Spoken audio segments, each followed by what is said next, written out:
KnockBack, the retro and nostalgia podcast, is brought to you by, well, you. If you want to learn how to support our show, go to patreon.com/laststandmedia.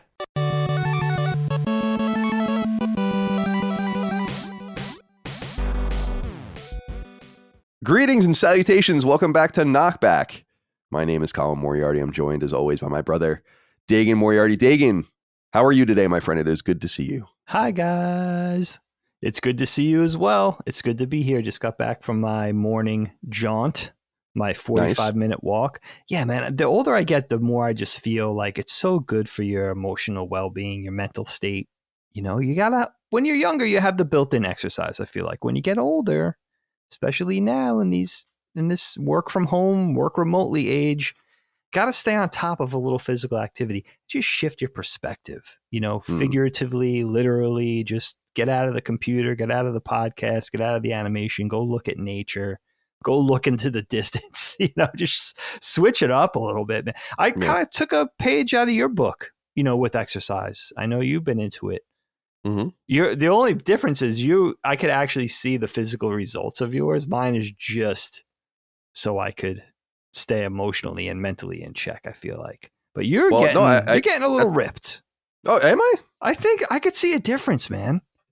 Look at I didn't know it was time for the gun show. No. It's no big deal. But the don't worry about it, bro. No. No, I do it specifically. I mean, it's multiple reasons. I started seeing a new psychiatrist recently. I think I said that on maybe I said that on the show. I don't know what the fuck I'm even saying anymore, to be honest. And that's been the case for a long time. But so you kind of have to like go through everything again, start from the beginning, as it were. Sure. And so he asked me, he's like, do you exercise? And I'm like, yeah, I exercise literally every day. He's like, that's great because that's so vital to managing anxiety and depression. And I'm like, yes, I agree. So I do it partially to like, I started lifting weights because I was tired of looking like a little girl in the upper body. I hear that. But also just to kind of continue to get the stress and anxiety out of my body. You know, running every day. And I like to listen to loud music while I do the running on the elliptical, high impact training, interval training every day, listening to music, screaming it out as I'm doing it. I'm sure Michael loves that. And, you know, a quarter of Micah's day is either me playing the drums or me screaming on the elliptical. So yeah, I'm sure it's really that catharsis, man, that's huge. Yeah, it's great. And I just say that because I think it is important. I have this, and I play it up like this very homebody, and I don't like going anywhere, but I walk around the neighborhood with the dogs multiple times a day. I go and dick around the yard. I really do like getting outside and away from my computers and my screens for at least a little while. And we're going to open the pool in April, and once that's going, then I'll be out there dicking around even more. It's a lot of dicking going on. Yeah. Keep dicking. But otherwise, I got to say, man, we're recording this right, but you know, like we're going to leave for our live show in Texas in about a week, a little more than that. And I'm excited about it, but I just have a lot of anxiety right now because I have a lot of shit to do. Yeah. And I must admit that the anxiety is starting to get a little overwhelming lately for me. I'm usually able to ride. Yeah. But not so much right now. So it's going to be great. You know, just think, let's see. 9 days from now, 10 days from now, you'll be on the other end of it and you'll feel so satisfied. It went swimmingly. Everybody had a blast. Showing off without a hitch. Maybe, I mean, a hitch or two could be entertaining. It could be. I mean, either way, you know? You're right. It could be entertaining. And we're not a very serious enterprise, as people know. So it's not like we have to worry too deeply about that. But yeah, and then I have to, you know, so like today, it's just got to do this. Then I have to do my presentation for the live show, which I haven't done yet. I prepared yesterday and kind of I watched a full playthrough of the game I want to do that yesterday. So I'm all prepared. And then I have to do that. Then I have to write sacred symbols, and then I have to do all of our ads for sacred symbols. So it's just a busy day. That's busy. Yeah, I mean, it could be worse. You know, it could be way worse. I could be on an oil field. I could be in East Palestine, Ohio right now. God. Trying to clean up the chemicals. Dead chickens? Like, what is happening? Crazy, it's crazy. It's crazy.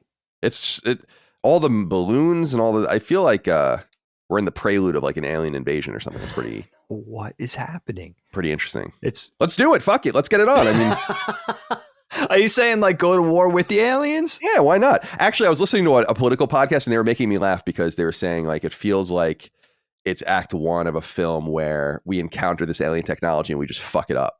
And we're like, you never see like, that. Right, exactly. Like we down some of its like scout things or whatever, but then like the mothership shows up, very Independence Day like. And I was like, yeah, that would be. I love low this. key. I've said this before, and we'll move into the topic. Yeah, I low key always wanted Red Dawn to happen, just a little bit, right? And Independence Day, a lot bit. That's like, yeah, you don't usually give a nod to Independence. Here's the thing. I think it would be pretty cool to see what the Earth's military would look like all band together. Be pretty bad. That would be a pretty formidable force, I think. Indeed. Aliens, watch out. There's a Harry Turtledove novel. I think I read it, actually. I have it, where aliens invade. It might be even a series. Aliens invade during World War II, and the Nazis and like the Allies have to and the Japanese have to fight the aliens together. And I was like, yeah, that's badass. Harry Turtledove, interesting author if anyone likes alternate history. Probably the father of alternate history. Actually, he's written all sorts of shit. Like, what if the South won the Civil War? That's like his shit.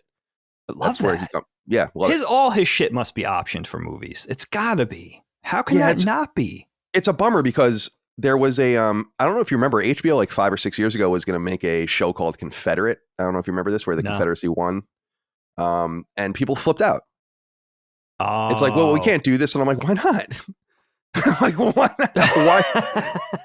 Why? Man in the High Castle is one of Amazon's very best shows, and it's about the Nazis winning. That's a good nod. Yeah. And not only winning, but the complete capitulation of everyone to them. And so it doesn't mean it happened. It doesn't mean you endorse it. Right. It's such easy fiction too, and it's fascinating because it's the opposite of what we know. Yeah, I know. Indeed. I know we're not supposed to do intros on the show, but it's so fun talking about this stuff. I'll do whatever the fuck I want. You know what, Dig?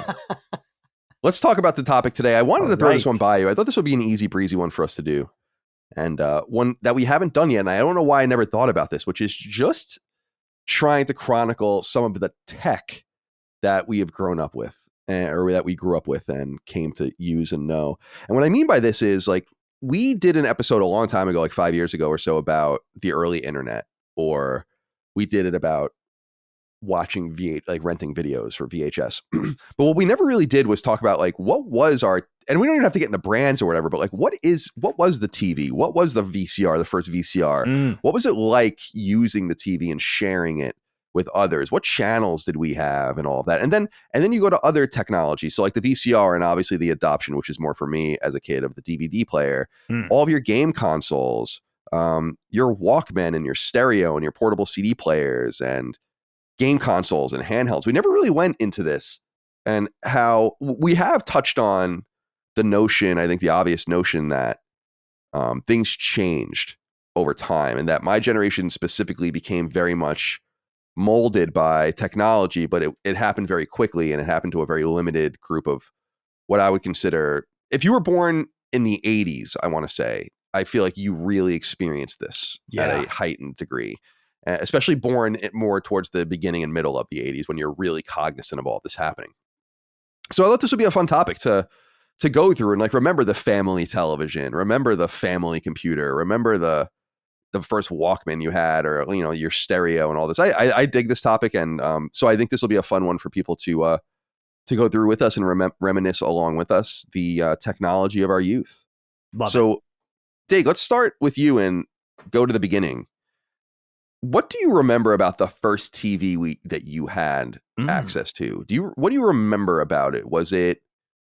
Did it have knobs on it? Did it have a remote? Because there was this there was this weird, like, you couldn't turn the TV on and off in the beginning with clickers, but you could change the channel and the volume. I think it had to do with like what was truly analog, and I guess what was becoming more digital and switching. But I'm curious what you remember as being the first TV, because I have three TVs really that I remember from childhood, but they cannot possibly be the same ones. So, or maybe they are, I don't know. So what do you remember? Yeah, I like that there's going to be our generational gap is definitely going to show in this one, which is kind of cool and fun, because we definitely have different perspectives being a decade apart.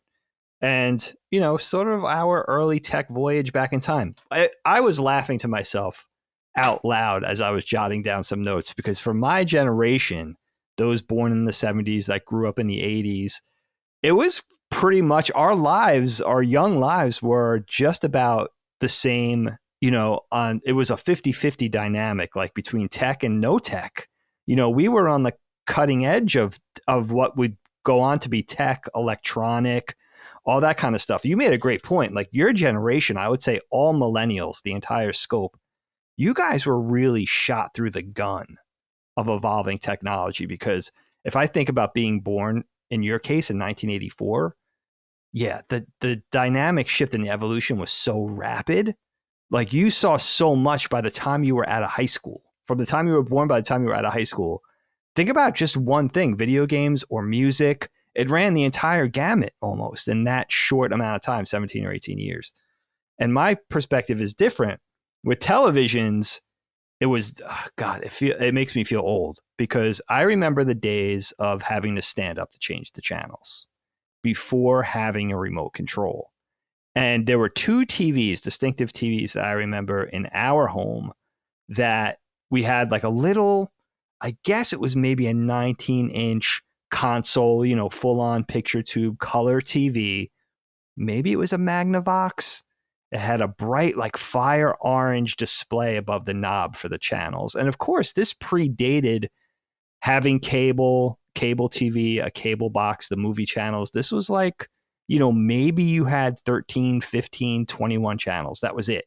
And it went between VHF, UHF, like it was real primitive. And then mom and dad had an old black and white, maybe 11-inch TV in their bedroom. So not only did I remember the pre-remote control days, but also when there were still black and white TVs in the house. I remember even into the 80s, some of my friends would have their early video game consoles, their Atari VCSs and their Intellivisions.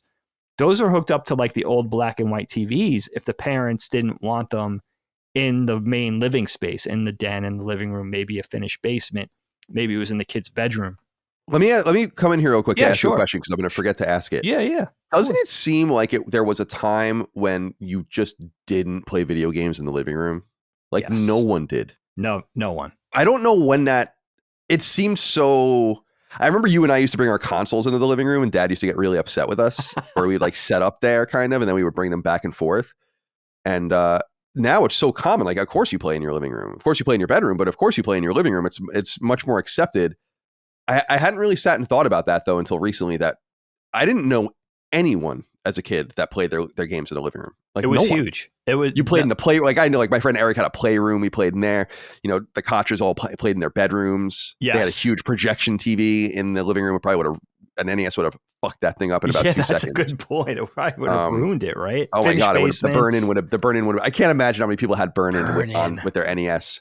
My God. Just because like if you play Mario, like you basically just always have the timer at the top or something that would just burn in immediately, like an old ATM machine. Right. So I just wanted to ask, I want to just throw that in there, that there was a time and place where, for maybe our younger audience, or maybe some people can still relate to it, where you didn't only not play video games in the living room, like you didn't play them in front of people. Absolutely not. You just played them in the dark recesses of your house. It's our first one was the 16-bit generation with the Super Nintendo that we actually had downstairs. And even then in the early 90s, that caused a lot of contention specifically with Dana, because she didn't have a TV in her room. None of us did. So that was the TV to watch stuff on. So if she wanted to watch a movie, or she was trying to catch an episode of Degrassi or something, and I was playing Super Nintendo, or you were, or Allie was, that caused a lot of problems, actually. But that was the first time we experienced it.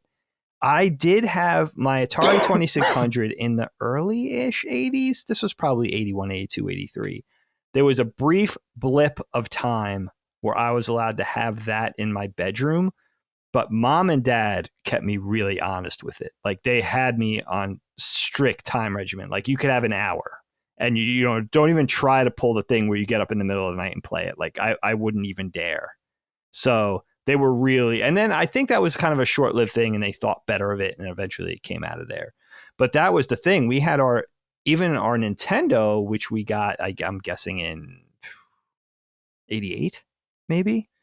That was in the base because I was 15 at the time. So that makes sense. Or maybe I got it for my 16th birthday. That even went into our basement to play. And we didn't have a finished basement. We Yeah, I had was a very just gonna say, clean, our basement dry wasn't basement, finished. but it wasn't finished. It was concrete floors, concrete walls. We had an old 1960s style. You remember the couch, the wooden frame couch, very That was like shag-like. full of, dude, it probably weighed 40 pounds extra just from dust and like chalk and whatever.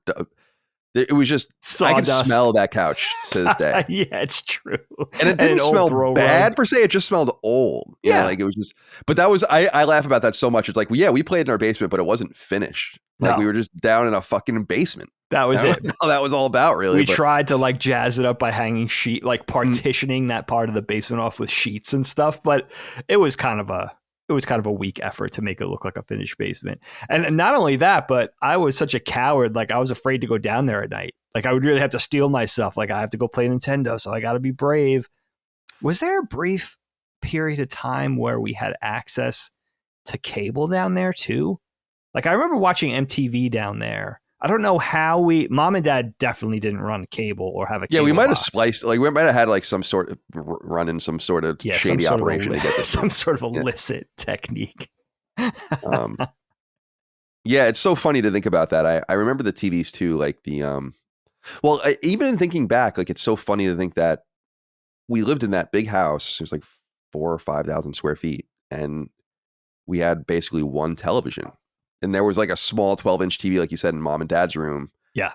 I ended up getting eventually, and that's like what my SNES was hooked up into and stuff. It was just like, whatever. I don't know. I'm playing this thing. Shout out to it lasting all those years. That was from the 60s probably. Yeah, it's amazing. And it's just so funny how even times like that have changed, where like they're just so, people have so many screens and TVs. TVs have become much more affordable. They're much better, they're much cheaper, lighter, all of those kinds of things. In fact, I think it's so fucking hysterical how cheap TVs have become. When I go to Costco, or actually it's BJ's with Micah, and you walk in and it's the TVs first, and I'm like, these are like, you can't even, like, even if you wanted to spend $3,000, like you might have a hard time trying to do that. And you could easily spend $500 and get a pretty damn good TV, which was impossible back then. So it's funny how that's all changed, and how that's kind of not been a limiting factor so much anymore. It's just the sheer economics of it. But what about that TV that we had in the living room when I grew up? It was like on a wooden base. Sure. What was it about? They did this with stereos a lot too, but it's like trying to make your technology look like furniture. This was obviously a huge thing with like record players and radios, but people still weren't embracing, like, it's actually kind of cool to have technology. Like I think if you walked in, if I showed me from high school, or you in like 20 years ago, whatever, look at my 70-inch OLED Samsung, 4K TV on my wall. That's literally so thin you can't even fucking see it. Right. And it's just hanging there. All the cords are in the wall. It just looks like it's just sitting there. I'm like, that's the future of television. And to me, I couldn't believe it. And I've said in the past that it was going to bars in college. All of us were poor, so none of us had fucking flat screens in college. But going to bars in college and starting to watch sports in like 2004, 2005, 2006, and being like, wow, yeah, these TVs are fucking nice. Like you could just see that it almost was shocking how bad the footage was of what we were watching. You'd see like a football game in 2005 in 720p on a widescreen and be like, oh my God. And I remember that, but that I wasn't quite there when we were kids. We still had, shitty 4:3 TVs, and S-Video started to come out and stuff like that, but it was still, and obviously composite cables, but not anything more. In fact, you could hook up composite cables to the NES. Yeah. Which was something we didn't do. You could only have a mono signal or audio signal, but nonetheless. Right. What about VCRs? I have a memory, and I think we might have discussed this in the past, Dig. I had a memory of VCR we had that was like silver, and it popped up.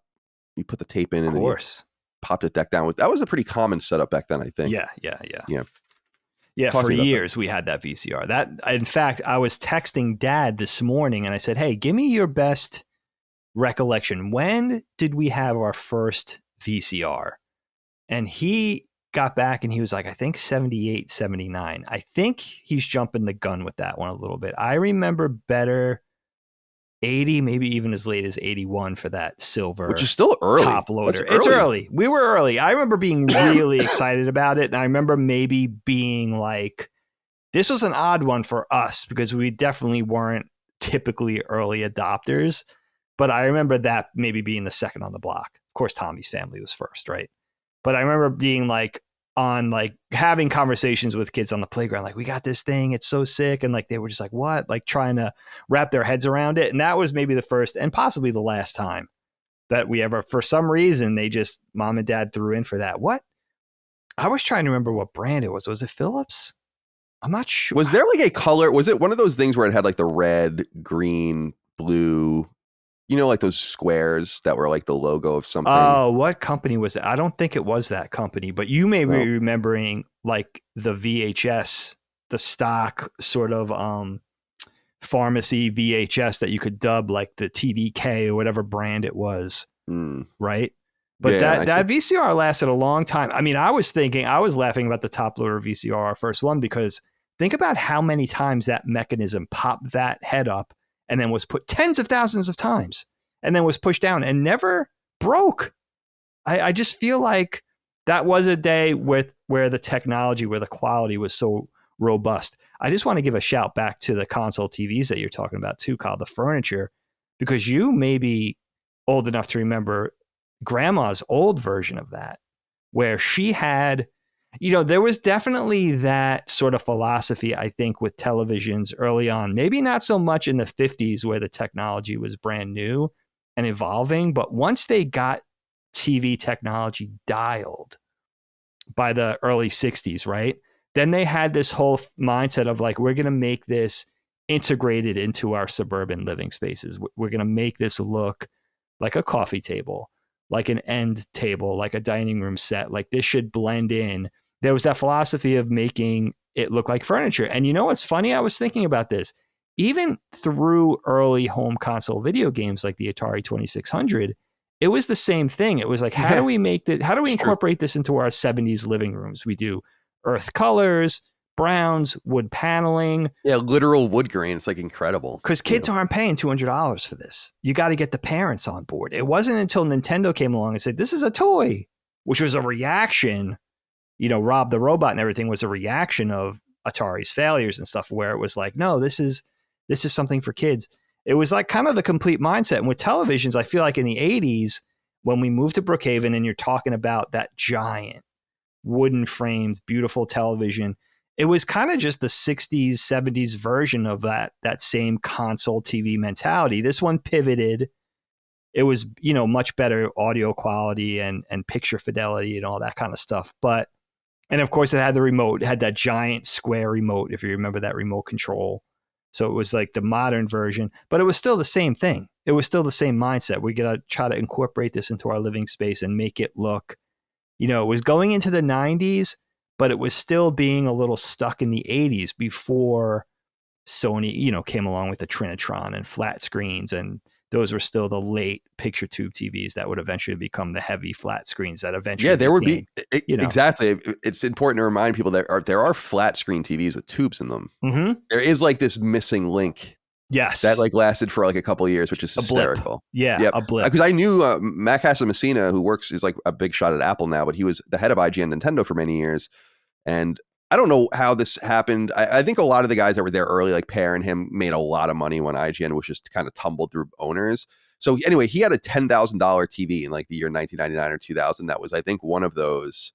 Like literally spent $10,000 on it because it was like expensive. This piece of like lore that was like, holy shit. And yeah, it was when you look at it now, it'd probably be like, this is a piece of shit.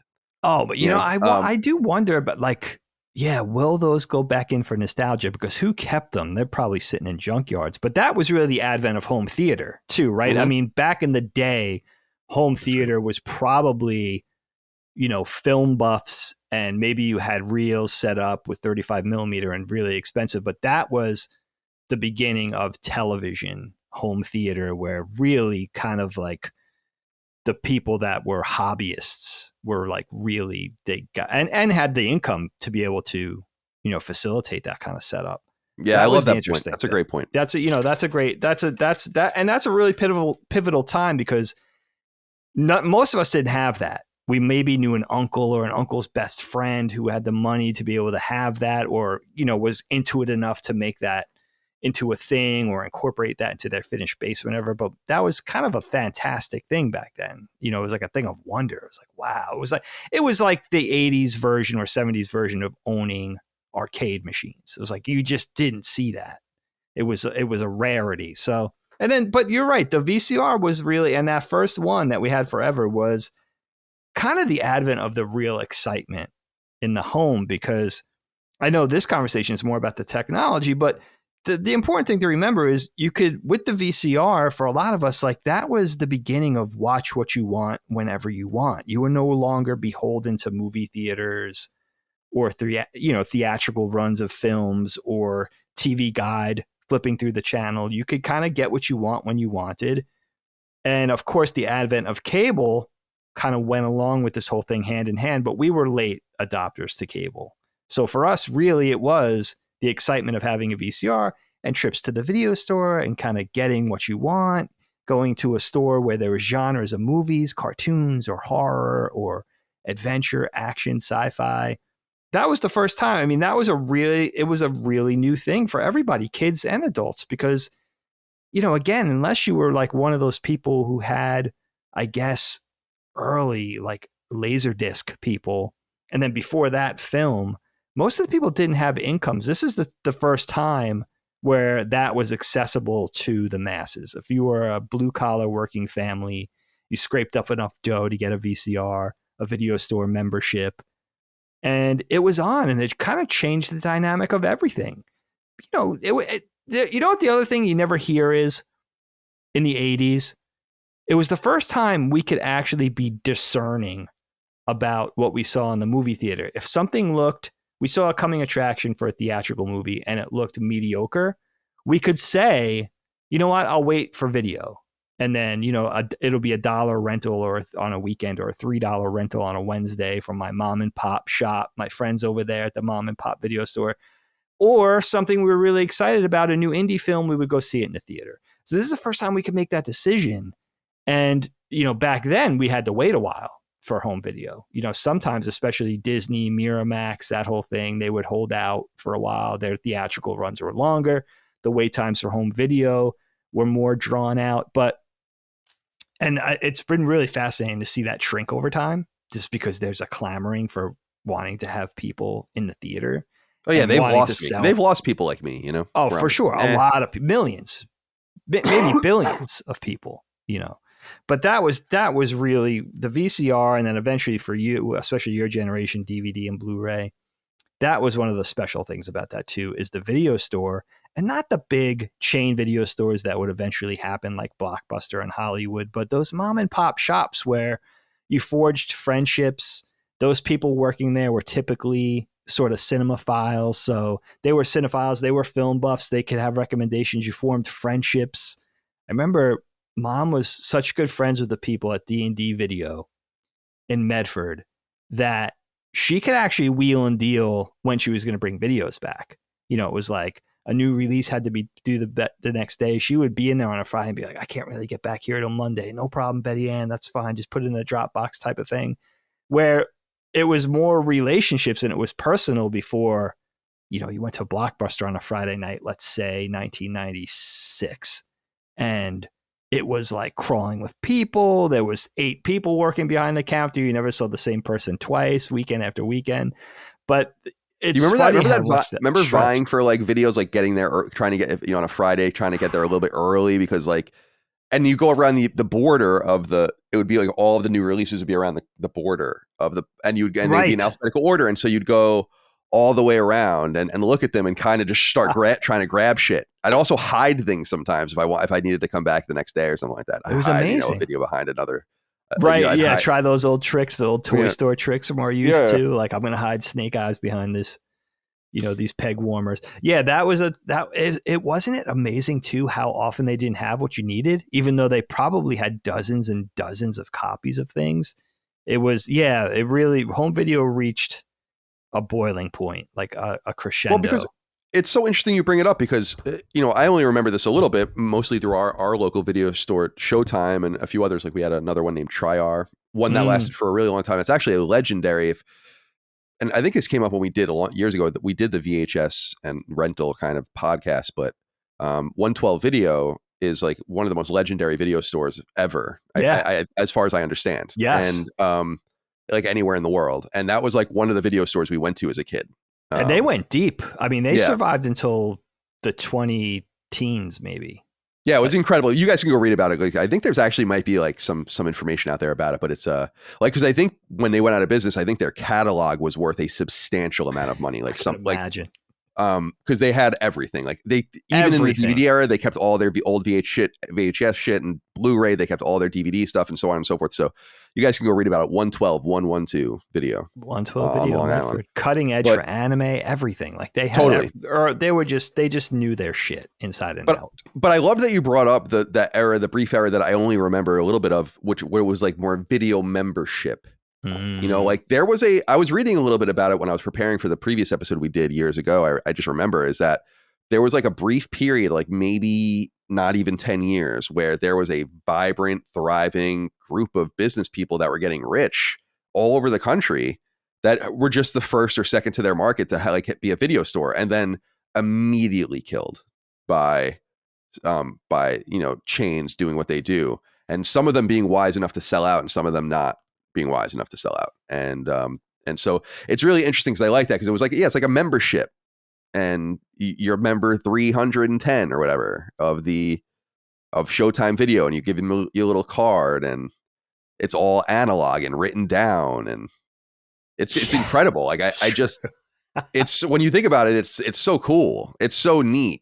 It's like it's kind of a mirror of what I say about fantasy sports, where it's so cool to me that people were playing fantasy sports in a hardcore way in the 60s and the 70s and the 80s, just doing it by hand. You know, it's fascinating. And I love it. And there's still a famous fantasy hockey league in Canada that's been going on for like 40 something years, and all of them are like really old now. There was a documentary about them a few years ago, and they still do it by hand. Oh wow, that is so cool.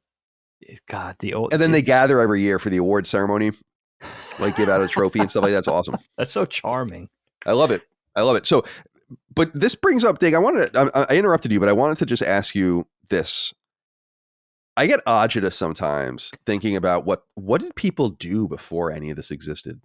Now, obviously we know intuitively what they did. I mean, I'm not a fucking idiot, but really in the real, it's like, what were you doing? I mean, there must have been times of such profound boredom. Like I'm bored all the time, but not in the way that someone from 50 years ago would be like, you're an absolute asshole. Because I can like sit down and learn about anything I want. I can I can watch any music video I've ever been. I can rent any video that's ever been, or watch any TV show. I can do all these amazing things, plus read books, obviously, and do that, play games, go outside, be with people. I mean, there's an infinite number of things. And I just think back before, like when you were saying, like, or we were saying, like, TVs were more a family thing. Like everyone shared it. We had 3 siblings. Yeah. Well, 2 siblings between us, so 4 of us total. 4 of us total. And so there was a lot of vying in our household too for things. I had no quarter basically in that house to ever watch TV. I do remember that. Like I got to watch like Nick Jr. in my cartoons in the morning. That was basically the only time I ever went unbothered. And then, so like, it was like, that's why when people are like, how do you know 90210 so well? Or like, what? It's like, oh, cause I was like 8 years old watching that shit. That's what was on every fucking Wednesday. So that's how that happened, or whatever day it was. So do you ever think about that? Like, and you kind of come a little bit from that era. I mean, not so much, but because I even think about the phenomenon of toys, the way we know them, like that to me is a product of the 70s. So like, it's kind of interesting to think about how quickly, and it's all capitalistic, and ultimately all comes down to money. But looking at these young people as consumers, or consumers by proxy, and catering to them, plus all the technological advancements. I don't know, man. If I was born in 1820, I probably would have taken my head and smashed it into a wall. You do think, yeah. Right? Like, I know their perspectives were different because they didn't know better. So that's a big part of the conversation. But I am old enough, it's telling about a person, because I am old enough to remember being bored as a kid. And I think a lot of it, if you think about just being a young person and being subjected to boredom, I think you're probably free of that. Like that's probably lifted once you gain your freedom, once you gain your wings, which is really getting a driver's license and a car, because then you could do what you want when you want, arguably. Of course, if you're living at home, you're still under your parents' rule. You're still under their rules, right? It's their kingdom. You have to you have curfews, you got to obey their rules. But the car is a big, that's really the means to freedom that you eventually get as a 16, 17, 18-year-old. Or if not your own, if a good friend has a car, that's a good start to your freedom. But prior to that, even having things at your fingertips back then, like having video rentals, having video games, having home video game consoles, your parents taking you out, your parents driving you places, you're going bowling, you're going roller skating, you're going to the movies, all the things kids do together. I think now it's like I can't even understand how my kids could get bored because everything's at their fingertips. They really don't need to go to a movie theater to see a specific movie. Between all the subscription services, you could definitely find something you want. Video games are at your fingertips. Even if you don't own one, you could go buy one online. Switch, and they tell you that they're bored? Xbox. They tell you I don't hear that I'm bored a lot. No, I really don't. But I can't. That would be outrageous, I think, at this point. That would be maybe when they were younger, before they had access to the technology, before they had phones, before social media. They would say, because then it's the typical conversation. They might as well be 80s kids. They have a couple more things digitally at their fingertips, but it's mostly just toys and going to the park. But once they reach that certain age and have access to that technology, I can't even see them being bored. How could they be bored? But we grew up actually getting bored because think about it, right? Even if mom and dad pacified us and said, okay, we're going to go to the video store Friday night, here's a movie for Friday night, here's something you could watch Saturday. You got a couple of, you got your Atari, you got eventually your 8-bit Nintendo in the mid to late 80s.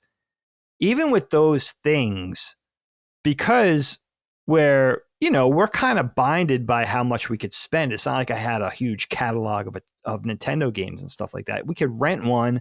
Maybe it was a bummer. Maybe it was a beat selection. So we could still get bored. Now in today's day and age, I think there's just so much access to everything. Plus, on top of that thing, kids still have the old means of entertainment too. They could still go bowling. They could still read a book. They could still go out and play basketball. So now they have all the other tools on top of that. So I think it would be pretty heinous for a kid to get bored. I guess boredom is boredom, right? Because you always kind of want what you don't have, and you're always kind of grasping at straws with, oh, I have this, but I want this type of thing. And maybe that's just being a kid. But it's such a huge difference between me growing up in the 70s and 80s and the kids growing up now in 2023. I can't even imagine. Like and again, it's really a question of perspective, because you could tell them the whole walking 5 miles in the snow story about how it was different growing up, but they really don't know because they didn't walk in your shoes. They're just stories to them. You know what I mean? They didn't experience it. What they know is how they grew up and how it is now. So it's hard to make them realize that it's so different. But I do wonder too, like, how much of the specialness and how much of the magic is taken out of the equation because of the ease of access, right? They don't have to work for anything. There's no digging. There's no discovery. You know what I mean? So it kind of dispels the excitement a little bit of, especially I think for entertainment, for TV, movies, and video games, where there's no word of mouth. There's no playground talk. Right? Advertising is such a big thing. If there's an epic game coming out, they know about it. If there's an epic movie coming out, they know about it. So, it kind of dispels that magic of being a kid, or at least the way we knew it childhood. It's a much different thing now, where that access just kind of almost spoils it a little bit. But maybe they don't think that way. Maybe that's an old man's perspective, because we grew up having, not as much. Yeah, it's fascinating, like, also being in the kind of myopia of childhood and your own experience, and it's comparative to literally what you're exposed to and even a lot of that has changed as well. And also seeing, I don't know, maybe it was just because I was a well-balanced kid who really wasn't yearning for anything, but I remember even being exposed, like my best friend having that, like, having a projection TV, like a massive TV in their living room. I was like, this is the fucking coolest thing ever. I remember how annoying it was. It was so passive. Like you had to sit like directly in front of it to be able to see it fully, Oh, wow.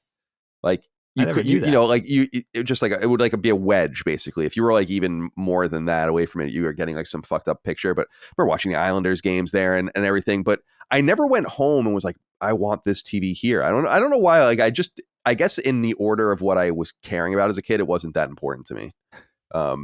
At the same time, I think that's why playing on, and I've told one of the TVs, which might be the TV we used in the basement, which might have been like an 18 or 20 inch TV. I don't even know what the dimensions that's of the about TVs right. were back then.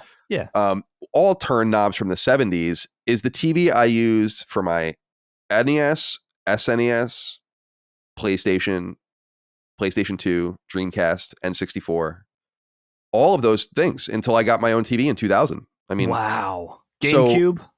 GameCube, GameCube and Xbox came the next year. So like not even TV. PS2 might have even missed this. I might not have even been with PS2 at this time. Okay. So it was summer 2000, right? So it would have been a few months later that the PS2 came out. But Dreamcast, yes, because I remember going and having to get the RF switch for Dreamcast. Wow. At like, Funko or whatever, which for people that don't know is like you would before S-Video and certainly before Component was you would run your console through the cable in the back of your, like the cable setup, the coaxial cable setup right in the back of your TV, and then run the coaxial cable through a switch so you can have them both hooked up at the same time. And that's how it all worked. Jesus. The picture quality is awful. I mean, if you did that today, it's just hysterical. You didn't care. I mean, that was literally the only way you could do it. Then S-Video and all these things came out. Yeah. And Component, after Composite and all of that. So they became more prominent. And Dreamcast was 99? 99, right. And then obviously HDMI has been like the long prevailing standard, which is, and it's so easy. It's so funny and it's so high quality. But I often think about that. And so I think about that TV and it wasn't that important to me. Like I remember it used to make noise and you used to have to fucking smack the side of it to make it like it would like do like a high hum noise. And there are pictures of it. I have pictures of it because there's pictures of me playing video games in high school with my friends, and that TV is there. And what's funny is that it was leaning, so we could all see it. It was leaning, and what was holding it up was a Lego box, and then the box for the Millennium Falcon, like as a leg of the table, basically. Totally improvised. And it's so funny because those pictures of that, and then like textbooks as well. And dude, so good. And so I used that TV for a long time, but I had to give a shout out to when I finally got my own Sony Trinitron. I mean, I became a Sony fanboy, definitely in high school, and had to have a Sony TV. And like I said, I bought it, and I bought much smaller than I was going to because I just couldn't wait anymore. I was like, fuck it. I can't, because TVs were just so expensive. So I wanted to give a shout out to finally getting a nice TV. And that was around the time the PS2 came out, and then obviously GameCube and Xbox later. That TV followed me all through college, and I don't know, I guess I threw it away when I left. I don't know, or like in 2007 or gave it away. What I remember is Dad helping me move once and getting it caught on like a piece of furniture and just ripping the entire bottom plastic off, like the decorative plastic, and then like being mad that I was mad about it. That's what I remember. Like being hilarious. Upset that I was like, what the fuck? And he was upset that I was upset about it because like he was like, I'm here moving you or whatever. Bull in a china shop. That man. Yeah, I'm like, yeah, do what you gotta do, I guess. Okay, and then I don't have too much to say about DVD players other than PS2 was my first DVD player, and I think that was the case for many people in our generations. Epic. We've gone into that ad nauseum, and I don't even think that topic's that interesting. Do you want to say anything about DVD before we move on? No, I mean that was such a memorable time in my life. The late 90s going into the very early 2000s, where that VHS to DVD shift was really at play. It was really on. I mean, early adopters of DVDs were already doing it by the late 90s, by 98. But I remember that shift. I remember that turnover, and yeah, it really did. It started with the PlayStation 2 because it just made sense if you were a gamer, right? It was cheaper than 99% of the DVD players on the market. It didn't make any sense to go out and buy like a beautiful Toshiba DVD player that could have cost, $500 at that time, let's say. Just get the PS2, And I do remember it being, that's really where, I've mentioned this in the past too, that's really where I started to become a cinephile, where I really started to become a film buff with the advent of DVD, because I knew a couple of guys that were real movie hounds, and just introducing to me, I think really DVD increased access to film that went beyond like the big budget Hollywood blockbuster. Indie films started to become a thing. I think the VHS runs typically of lesser budget films during the whole run of the VHS days, I would argue, they were just much harder to get. I think because DVDs were much cheaper to produce, all the little films people got access to everything. And I think probably a lot of people in my generation became a lot more into movies in general. Mm-hmm. I think that's the best thing to celebrate about DVD, is that it really gave access to everything and a taste of all genres, all filmmakers, films from different periods. We were able to finally see these things that were kind of hard to get on VHS unless you were really kind of avid, with DVDs. And DVDs were also, I think, kept the video chains alive. The mom and pops, I would argue, but certainly the corporate big chains, DVDs sort of extended the lifespan a little bit, which is another interesting part of the conversation. Certainly, it was a reprieve. At the same time, it's so funny how it didn't last long, because Netflix immediately, Netflix began in the 90s as a regional thing, but that immediately began doing away with the notion of going in, and then ultimately they ushered in streaming, which killed it completely. But I was going to say what I think ended up killing all of it too was just affordability. DVDs were cheap, like immediately, and I remember going in after getting paid at Northeastern, doing landscaping, going into Best Buy on a Friday or whatever, and buying like 4 or 5 DVDs for $50 or whatever, and they were new.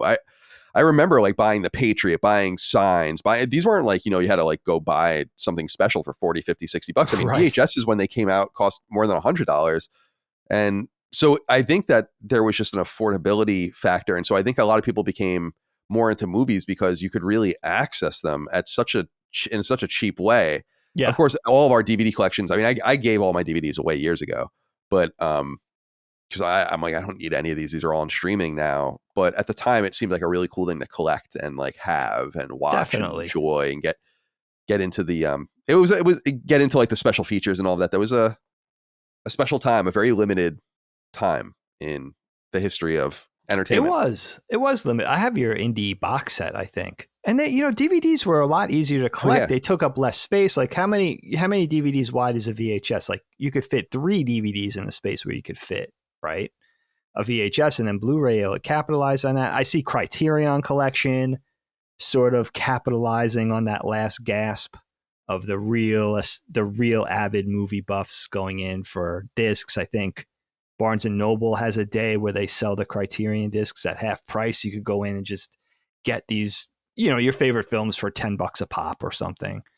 But it's sad that, that physical media for film specifically is kind of in its last gasps, because there's something, I mean, we're just overly nostalgic people, right? We kind of love thinking back to the way it was. But if you think about it, there really is no need for it anymore beyond the criteria and, saying we're going to remaster, here's some special editions for your favorite film. You want to know more about Apocalypse Now? Here's the Criterion version, that type of thing. But beyond that, what could they really do as proponents of physical media? I mean, there's not much left in the bag of tricks. You know what I mean? So I think it's gonna die a death. And I think we're kind of in the last throes of that now. There's not much out. There's not much magic you could do anymore, I don't think. Right. I think you're right. It's so interesting to live through these, because times are becoming so rapid and generations seem so truncated based on, historical cadences of generations being 20 or 25 years. It just seems like so much happens in such a little amount of time, and you live through all of these changes and then you settle into the new normal. Like I don't think I don't think there's going to be any other reality than just streaming whatever you want. Like here we are, we're in this new normal. Now we have to figure out how to interact with all these things and how the pricing and all that works out. But we've arrived at the destination, I think, in some way. Yeah. It's interesting to go through all of the gauntlet of solutions that happened in between now and then, and the way people disrupted that entire situation as well. It's cool. But I remember those times fondly because it did seem like I cared more about film, even TV shows. It was revolutionary to really have access for the first time. See, what DVDs brought in was high quality movies, yes, but people had access to movies at home by that point for 20 years. Yeah. The thing that it ushered in were TV shows, because previously to that, you would only get like, oh, the best of fucking whatever, season 2, or it was very rare. Like I knew someone actually when I moved to San Francisco, so long after the VHS era, who had a complete collection of The Next Generation, Star Trek The Next Generation on VHS. That had to be great. The official ones, dude, it was like an entire shelf in his room, like this huge thing. It was super cool. Right. And you'd still watch them, but that was like what you had to do or how much it cost, like the price of entry. I imagine each of those were probably $20 or $30. It's like, so what I remember really being meaningful about that period is getting TV shows on DVD, because it was very cheap and accessible and easy way to store data. We learned about that during the PS1 era when we saw games like Final Fantasy VII just fit so much data on just basic black bottom CDs, 3 of them. So I loved that most. And then that's when I started watching things that I had missed, or that's when I really got into HBO content, even because I didn't have HBO at that time. I started watching Dad, wouldn't have HBO at that time. Definitely not. So but I saw Curb Your Enthusiasm and The Wire and Oz and The Sopranos and all that stuff really through that stuff, at least at different seasons at different times. So great point. TV, yeah. So I wanted to shout that out. Because I think that was a really revolutionary thing. And I really think not only revolutionized TV, but allowed people to make more money on TV shows and then become more prestige pieces and therefore put more money into them. It was a very virtuous cycle. Yeah. And I wanted to ask real quick, I don't know, this is just a complete aside. Do you remember the old satellite dishes like that people had in their backyards that looked like they were in this, like literally on the mirror or something like that? Of course. I still see, do you ever see them anymore? I see once in a blue moon, I still see an old, for what people don't know is like to get satellite TV in the 80s was like, you had to have like it probably cost thousands of dollars. I would assume you have to get like a huge dish installed in your backyard. It's like this permanent fixture basically. And if you see those still, it's pretty funny because like they must be expensive to remove as well. Do you remember those?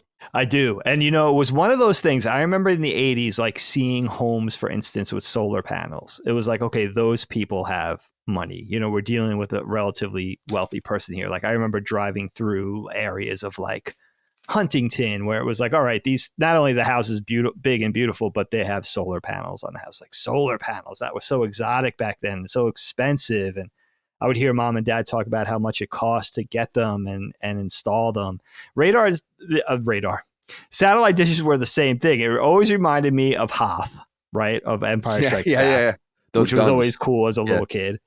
But also like that meant it was somebody with money or somebody that was willing to put their money into, whatever, watching sports. They had to watch European soccer or, they just wanted to put their money into that. Again, that hobby, that sort of leisure activity, which was important to them.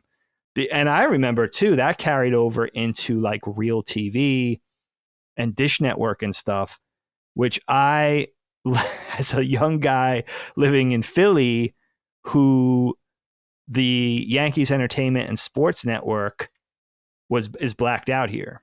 So the only way I could watch Yankee games regularly was to get a dish.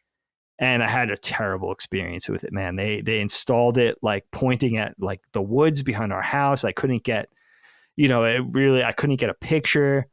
And the guy like left a huge mess on my driveway. Like it was awful. But I still see them. Like I still see people in my neighborhood, and maybe they just left it there and just never got it uninstalled. But I think people still use it. I think people still use that service. Maybe they found a way to work for them, but I remember that being a disaster. Like I tried that just so I could get my beloved Yankees, and it just went very poorly. I don't think it worked at all, ever. Well, it's just like satellite internet. It's like, it's horrible. Ugh. satellites are really useful for data relaying and stuff, but not in real time and not like with consistency. If you need to get like data from point A to point B, it's awesome. If you need to ping things around the earth and you want to just go up and then down, or make a triangle kind of, or whatever, they're vital for all these different things, and obviously relaying stuff from space. But that always never made any sense to me. I always was like, coaxial cable is like really high quality. We run everything on these fiber optics. Like, why would we want to send it to the air? It doesn't make any sense. I wanted to talk to you about like stereos and musical equipment, including Walkman and things of this nature. What do you remember about your first stereo? I know that Aunt Joni ultimately gave you a really nice one when she moved to Hawaii. But what was your first kind of setup, or what kind of access did you have to a record player, or 8-track, or cassette? I think at the time. Talk to me a little bit about this. So, God, and this also makes me feel old, this topic, because I was young enough to remember 8-tracks in mom and dad's cars very early in the mid 70s, before it even became mainstream to have cassette decks in your automobile, which probably was the mid to late 70s. And then, of course, DVDs in cars. So automobiles is one perspective of music. And I seem to run the gamut over the years through every form. I mean, every single form of music.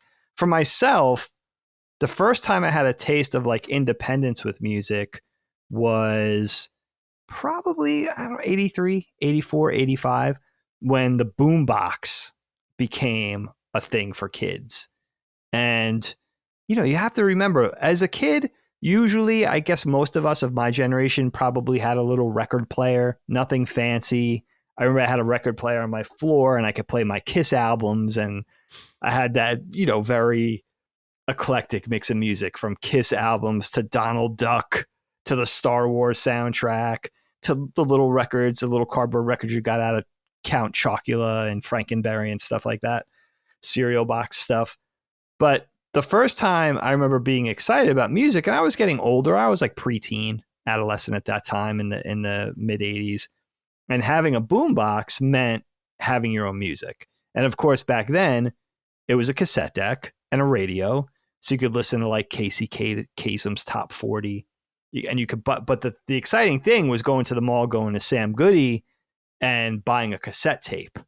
I remember my earliest ones were like, I remember my first 3 were Shaka Khan, Feel For You. I think it was a single. Def Leppard, it would have been Hysteria, I guess, at that time. And what was my third? This was even before Public Enemy, so I can't remember my third. But I didn't have much. I remember like I had like 4 or 5 cassettes in the mix, but it just felt cool to have my own music, because you weren't subjected to listening to mom and dad's music in the car or mom and dad's music at home. You could have your own thing. And maybe even if you got lucky, you could take along one of the cassettes for a car ride, and mom and dad would humor us like, all right, I'll play the Shaka Khan album, or I'll play Def Leppard or Police, or whatever that stuff was that I was Duran, whatever that early stuff in the mid 80s was that I was getting into. And that was fun. Like listening to my own cassette or Dana's cassette in the car in those early years was like, wow, we're listening to my music. This is so cool in the car ride. But I'll tell you the thing, Kyle, that was required of that age. And I do remember this because my first boombox didn't have this capability. If you were lucky enough back then to have the dual cassette, because then you could dub and you could make your own tapes by recording other tapes. So you could make a mix, or if your friend had a Billy Joel cassette that you wanted, you could copy his and not have to buy it. That was exciting. And I remember getting my first boombox, and though it was cool listening on the driveway after we got out of the swimming pool and stuff, I couldn't dub cassette to cassette because I didn't have the dual cassette decks. Now, I think my first one, I could record directly from the radio, though, which was also exciting because I remember being obsessed with Duran Duran. So the strategy was Sundays, morning to afternoon, Casey Kasem's Top 40, 95.5 WPLJ, right, in New York, if I'm not mistaken. You would know, like, okay, Duran Duran's The Reflex was like number 12 last week. Reflex. So good. I was obsessed. So if I tune in from like numbers 20 through number 10 and have the tape queued up, I'll definitely be able to catch it and I can record it and then I can listen to it whenever I want. And it's so funny, like the diluted nature of the recording. And we even knew back then it was sort of garbled and muffled and it was watered down, but it didn't matter because we had it and we could even do our own little graphics and write on our little pharmacy cassettes, our little TDKs, and have our own mixes and listen to what we wanted when we wanted. It was like the audio version of the VHS tape. So that was my that little cheap boombox, and then eventually I had a dual cassette with that beautiful stereo that Aunt Joni gave me. But that was probably 89 when she gave me that. So maybe 88, 89. So that was the thing. And also, I guess for a lot of people, the boombox was exciting because it made the music portable. You know, I know a lot of people like to take it to the park, take it to the beach, take it to the ball game, maybe their local softball game or whatever. But, you know, for us, it was just having our own music. Like that mostly stayed in our room. That was our means of having music in our own space. Again, not being subjected to mom's music in the car or dad's music on the stereo in the living room, just having our own independence and, you know, having our own voice. It was so cool. You know, again, I had such a minimal selection of stuff on cassette. And I guess it was kind of a short-lived period for us, Gen Xers too, because it got into DVDs pretty quick after that. CDs. But that was fun. Yeah. Yeah, it's interesting. Yeah, you bring up that song, The Reflex, a lot. I love that song. Oh, that's the first song I remember being obsessed with. Like I was obsessed with certain shows or certain cartoons. Like that was the first song I don't know what it was. I just needed to hear it over and over again. Yeah, it's and when I heard it, I get so excited. The reflex is a lonely child. Besides Disco Duck. I mean, Disco Duck was probably the first one, but I was little. I had to say this for me. I remember getting my first like boom box. It was very cheap. I got it, I think, in second or third grade from mom and dad. And my first tape was MC Hammer. Too Legit to Quit. Oh, it's so good. I had a taste for hip hop even as a young child. Very nice. And I remember my second tape being Vanilla Ice. So those were like my first two cassette tapes, and I love that shit. I didn't know this. How did I not know this? Yeah. So this is incredible. So MC Hammer and Vanilla Ice were like the first two tapes I ever chose. Wow. Let me see like what specific records they are. I think Too Legit to Quit was the record. Let me see. So we can be very specific. MC Hammer, and these were both on cassette. Look it up. MC Hammer discography. Yeah, Too Legit to Quit. Yeah, this is the one. Yeah. He has like suspenders on, but no shirt. So good. Have you ever heard, you know, MC Search, right? Of Third Base. Yes. I don't know if you ever heard his story. When he was a kid, Hammer was coming off. He was getting really big. And I guess Search was like big into dancing at that point. And basically got in Hammer's, you know, sphere somehow and challenged him to like a dance off. And Hammer like insulted the shit out of him. And Search always held a grudge. And years later, Search and Pete Nice and the rest of Third Base dissed Hammer on an album. I don't know if you remember that. I think it's in The Gas Face, that song, The Gas Face. They insult Hammer. They insult his mom. Hammer put a hit out.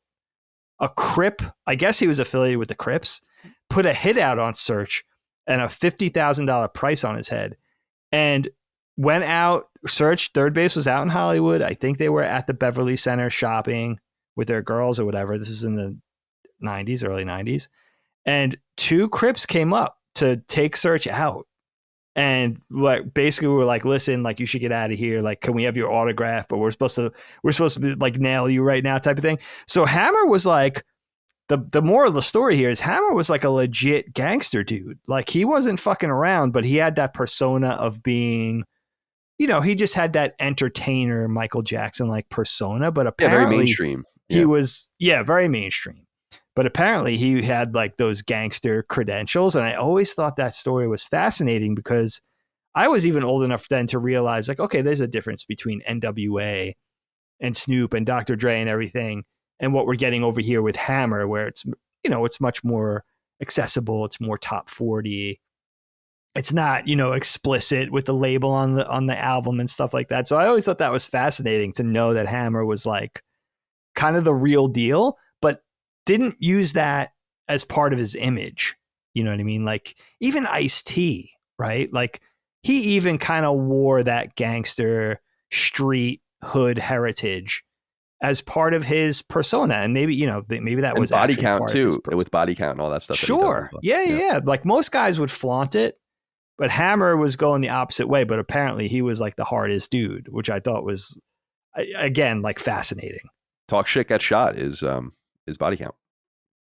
So I love that saying. Talk shit, get shot. Because it's literally, people should go listen to the song. Body count is like Ice-T's like metal, like rap metal band. Right. And so they're like, talk shit.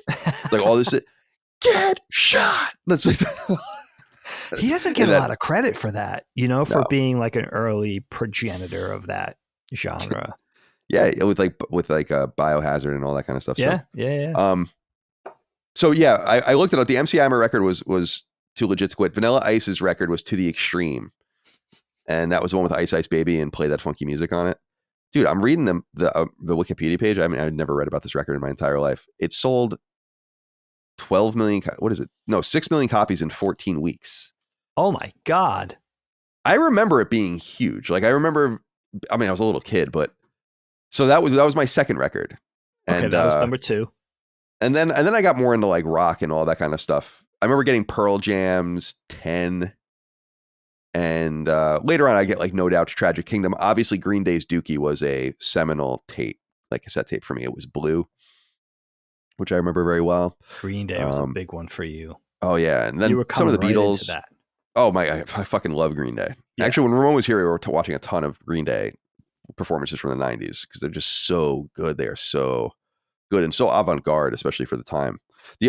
So I had that. And then honestly, having like a home stereo situation was not really that important to me anymore after that, because I could use dad's stuff and ultimately it became less important because of this next thing that I needed to shout out, which was the Walkman and the portable CD player later on.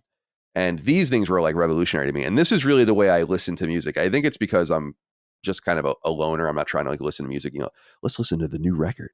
Like that kind of shit. It's like, I don't care. I want to listen to it by myself.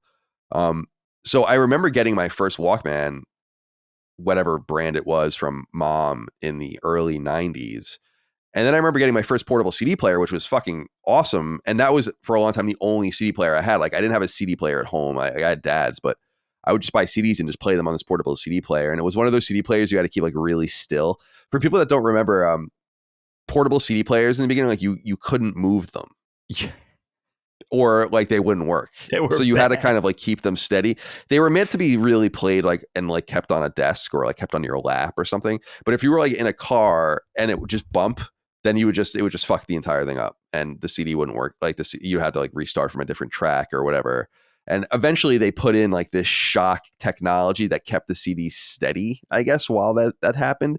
And they would promise technology like you could shake it for 10 seconds and it would just continue to play and then it would finally stop. So they had some sort of like, I don't know if they were buffering the music in some sort of memory or whatever, which is probably what was happening. But I really just, those were really revolutionary to me. Did you have a Walkman or a portable CD player that you used? Yeah, unbelievably, I was thinking about this.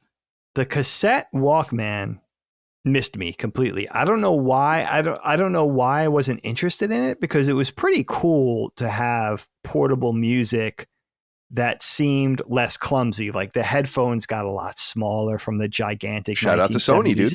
Right? Sony. Yeah, they made it more accessible, more compact, more convenient. But for some reason, I just wasn't feeling it, and that was the proper medium because there was no skipping, there was no scratching, right? But I did have, I wish I remember when I got it, but I had a really nice Iowa CD player, portable CD player that I used probably, dude, through like 97, 98. I remember using it a lot on bus trips. My one best friend lived in Boston and my other best friend lived in Pittsburgh at the time. I was in Philly. So a lot of bus trips back and forth to those two cities. And then also Helene, at the tail end, the last 2 years we were in college, she spent the summers working down at the Jersey Shore. So I would take the bus a lot on weekends from Philly down to like Stone Harbor and stuff like that. So I got a lot of use out of that CD. And you know what's crazy, but thinking about CDs, Kyle? That is the one thing, you know, I think of my VHS collection. I think about my skate video collection on VHS, my DVDs, of course, my old school video games, my Genesis, Super Nintendo, NES, Famicom, all that. I never flirt with throwing out any of that stuff or selling it or getting rid of it. For some reason, the CDs are the one thing where I go back to time and again, and I'm like, I should get rid of these. What am I going to do with them? And I'm so glad that I haven't, because if I look at my CD collection, it's not even a monetary value because I don't think CDs are worth very much, but they're worth a lot to me nostalgically because I have probably the most music on CD just because of where my generation fills in. I have a lot, obviously, on MP3 and my old iPods and stuff too. But as far as physical music, that's where all my hip hop CDs are. The bands that I really, really like the Sundays, Stereo Lab, certain bands that I really got into where I would try to go out and get as much as I could of each band or each group. I'm really glad I haven't gotten rid of those because I think they will be nice to just have someday. And it was kind of like for music, it was the last vestige of having some sort of visual presentation. It wasn't as cool as vinyl. It wasn't as cool as what albums were in the 60s, 70s, and 80s, but still having that physical music, you know, kind of plays up the angle of like, I went out and sought this out. I bought it. I support this band. It's kind of the last thing of having that tactile quality rather than just looking at a list on your Spotify or on your old iPod or whatever, or, you know, God forbid on your Napster or whatever. So that I'm really glad I didn't get rid of them. And I still have them in like a giant box, Rubbermaid bin in my garage. And I can't, my studio needs to be redone anyway. This studio really needs a complete overhaul. But so I don't know that I'm going to display them, but I am glad to have them. That's the one medium too, where I wonder, is there going to be a return to this? Because it seems like, unless I'm out of the loop, it seems like they haven't really, you know, the CD, even VHS, right? Look at VHS fandom. My best friend is super into that. But there hasn't really been a return to CD yet. Maybe it's too early. I don't know. Or maybe I'm misinformed. Fill me in. I think that there's, I don't know. I think there's probably a little less nostalgia for CDs because it was probably, CDs existed for a long time, like they viably. Did. I bought my last CD in 2009. I think I bought two of them actually that year. Which was shit. 311's. Yeah, 311's Uplifter and Dredge's Pariah. I bought both of those on CD in Borders in San Francisco.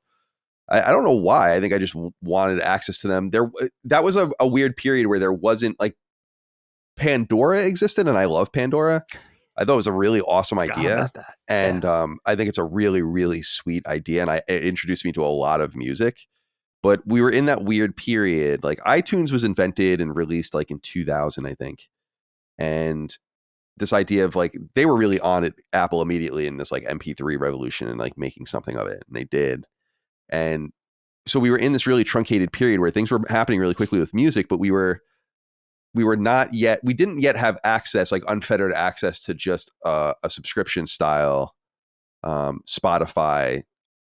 We were just stuck with Pandora, like internet radio, and had to kind of make the best of it. And so I think that's why I bought those CDs, which just have access to them, and then I ripped them and put them on my computer or whatever. But it's funny, there's just no need for that stuff anymore. And I think people buy CDs in a very limited way still, because that's the way you can rip the highest quality audio, I believe. If you want to spend a lot of, like, if you have a really nice, you know, CD ripper and you want to have like really awesome FLAC files or something, I think that's how you would source those. But I'm a musician and I love music and I don't need any of that. But it's so funny this came up because I wasn't, but Ramon was lamenting as a musician and a working musician just how much Spotify has fucked everything up, you know, and it's a shame. But I was telling him, and I've long said this, like, I would pay much more for Spotify than I do right now. It's just that they don't ask me to.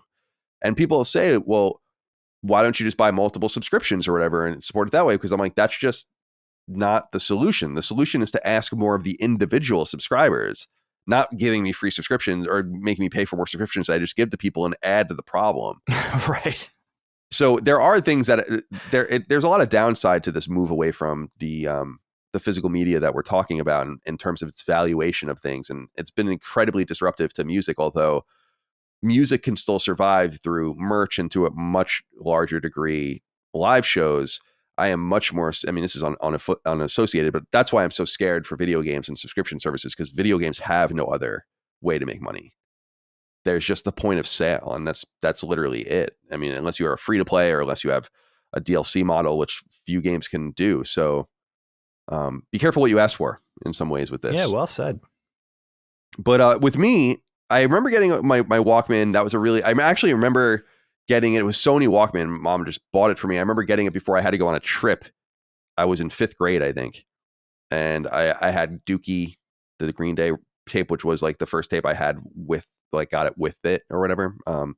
And just was obsessed with it. And I loved having the Walkman, like just having it at all times, just listening to it. I was telling a funny story recently, though. It's actually a little embarrassing, but it's really not, is that track 4 at Dookie is Longview.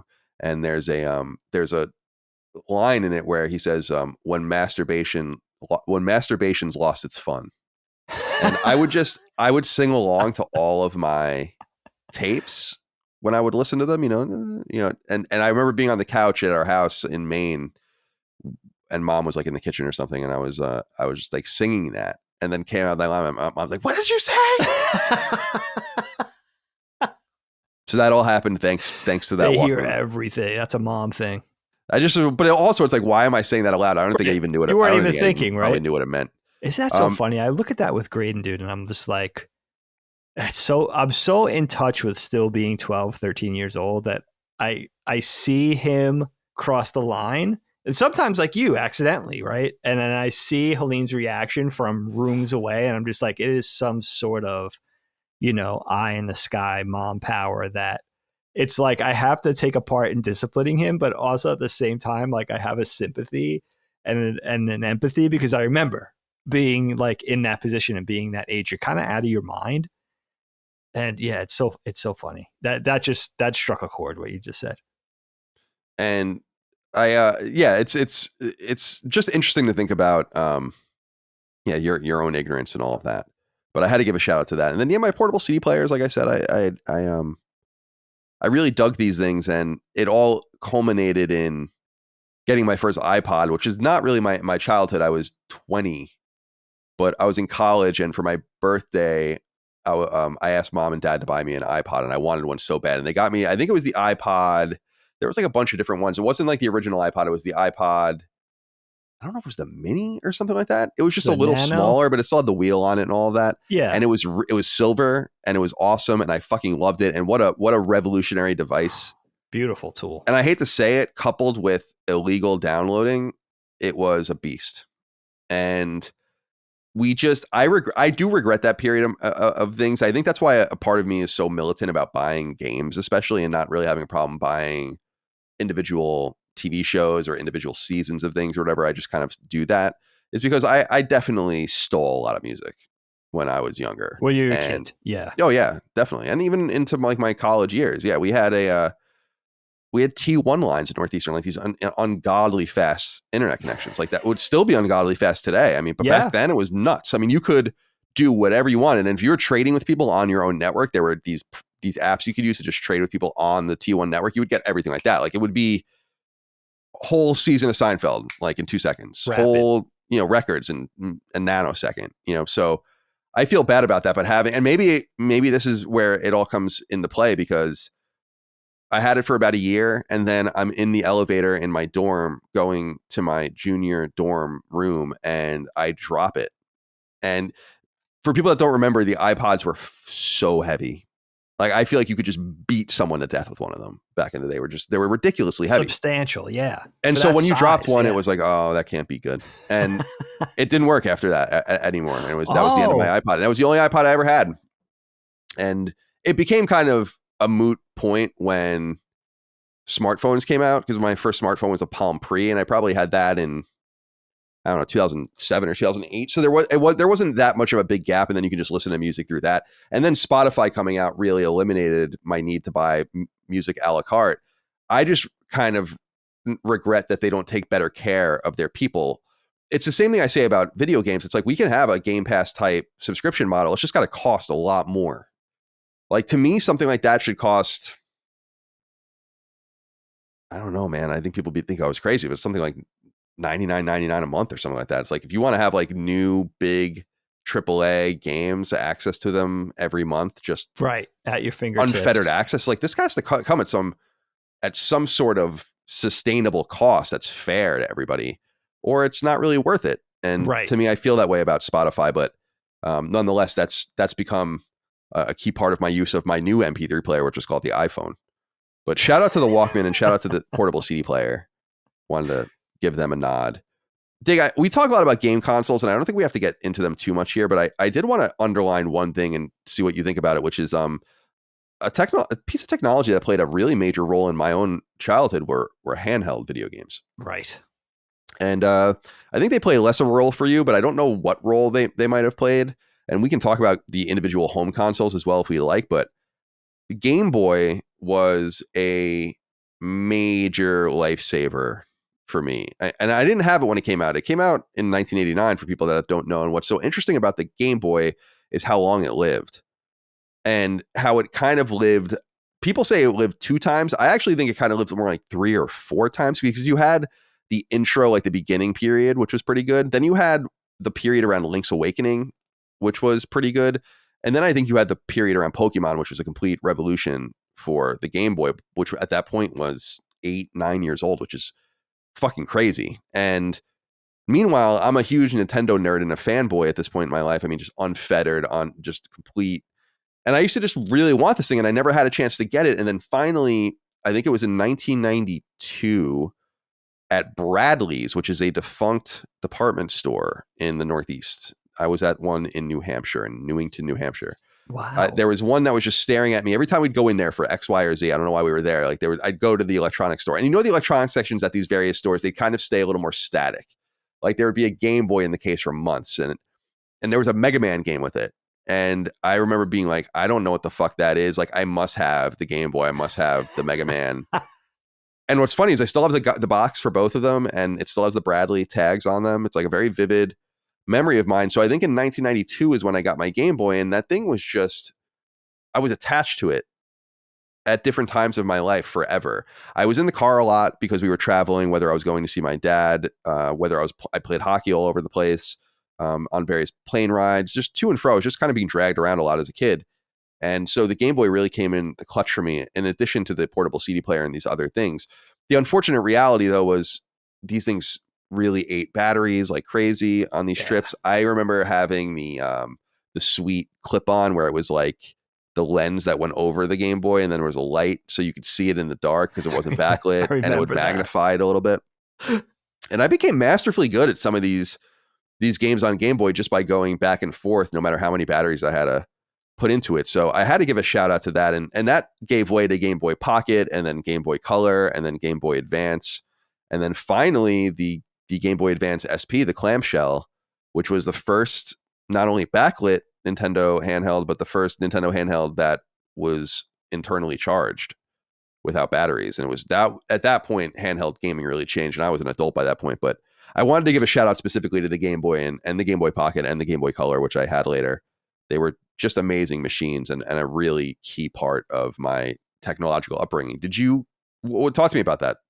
Yeah, man, this is a great one for me. And I was thinking actually a lot about this. Game Boy came out in 89, right? Mm-hmm. So that same year I would turn 17. So age-wise, I kind of missed the Game Boy a little bit. I was still in high school, but I was super into skateboarding, and like my life was just going in a different direction. Not that I still didn't love video games. I certainly was entrenched with the NES at that time. But yeah, for some reason, I also didn't know almost anybody who had it. I do remember my friend Joe. You remember Joe Kerber? His little nephew had one. And every once in a while, if his nephew was around before Joe and I went out to skate, like I would look over the kid's shoulder playing Super Mario Land or something. And I remember being the green, like the spinach color and everything didn't bother me. It was the fact that I would be like, dude, I can't see what the hell's going on this screen. And I remember that's kind of sticking in the back of my mind. And I do remember like even casually flipping through Nintendo Power during that time, late 80s, early 90s, being like, the one lament was that there were Nintendo games coming out or titles coming out that I was missing out on. Even if it wasn't on NES, it was on a different platform. The fact that there were Mario games and Metroid games and, Metroid 2 is so good. Dude, and like and having the Kid missed Icarus out. sequel, the Kid Icarus sequel is also on Game Boy. Kid Icarus sequel, Blaster Master, the Castlevania games. Like I knew I was missing out on good games, but and that was always the thing where I would kind of be a little wistful from afar. But it wasn't until you got one, and I didn't realize it was that late, that I got to spend any real time with the Game Boy. Was playing yours when I would visit, and I remember really being turned off by the fact that I couldn't see it. Like I remember really being upset. Like I really want to play this. I know these games are good, but I literally can't see this. Yeah, it was a problem. It wasn't until the Game Boy Advance SP came out, and I even got it a year late. I think Helene got me that in like Valentine's Red. It was cute for Valentine's Day in 2004 because the SP came out in 2003, I think, right? Yeah. So I got it a year late, and that was my sort of burgeoning handheld game period where I fell in love with that console. I thought it was amazing. Oh, it was awesome. The Game Boy Advance is fucking awesome. Oh, it's so wonderful. And that was the first thing, was like the full color, the beautiful graphics. Like it felt like playing a Super Nintendo in your hand, right? Maybe even a little more dynamic. Somewhere in between that period of the game, sort of rejecting the Game Boy and discovering the Game Boy Advance SP, was Helene gave me a Game Gear. I think you might remember this. It's still, I don't know why she had it. My theory is that it was an ex-boyfriend's, but she hasn't copped to that. She was like, oh, I have this thing. And she had a couple of games like Columns and a couple other games that was my first handheld. I was like, oh, this is a lot different than the Game Boy. But that thing devoured batteries. I mean, you could play on it for like 3 hours. Yeah, you really had to have the plug for it. The AC adapter. Yeah. And Game Boy had one too. It was just weird that Nintendo's so stubborn. Because they reiterated the Game Boy twice and still didn't backlight it. And it seems like it wasn't so stupid. It seems like it would have been a little more trivial. You don't need to blast it out. Like the problem with the backlight on Game Gear was, first of all, it's doing color. I mean, the Game Gear is just way more powerful than the Game Boy, and they were just blasting it out. Because even with the original, I bought the Arctic White Game Boy Advance the day it came out in 2001, the summer 2001, with Castlevania Circle of the Moon. Yeah. And I was playing that shit underneath a fucking lamp in my bedroom, dude. Nothing changed. In fact, that game is, if you read about that game, everyone's like, why is this game so dark? Like you can go read GameFAQs threads from when it came out. People were like, what is going on? Like, why is it so dark? And I think Nintendo realized at some point, like, we have to do something about this. Because it was a game changer. And it really played up the bad lighting in your house, which, I mean, I have bad lighting in my current house. I'm not taking shots at the places we used to live. I hate fucking light, dude. I don't want a light in my house. Right. You shouldn't need that to play a game. I live like a bat. It drives Micah insane. I've slowly morphed. Like I put blackout blinds in our living room, in the living room. So you can we lift them during the day and it's totally fine, but I put them in there so I can watch TV and play games during the day, because this massive OLED happens to face those windows, so during the day it's like you can't really do much about that. Glare city. Oh my god, it's crazy. Of course, because glare doesn't bother me until I always laugh about this too. It's like in my mind I'm like, don't look at it, and then you try, and then you focus in on something and just look at it in the glare, and then you can't unsee it. You can't. But you can try to just see it peripherally and not really pay attention to it, and it doesn't become a problem. But the second That's you hilarious. focus in and you're like, there's the window, there's the table, there's the couch, there I am. You gave it a heroic effort, though. Exactly. I like it. So shout out to that. And game consoles, I feel like we talked so much about game consoles. I don't think we need to get into that here. But those obviously played a seminal role in our lives as well. I mean, we all know that, but there are individual things for that. And then I finally wanted to just bring up, and we can talk about whatever else you want, is computers.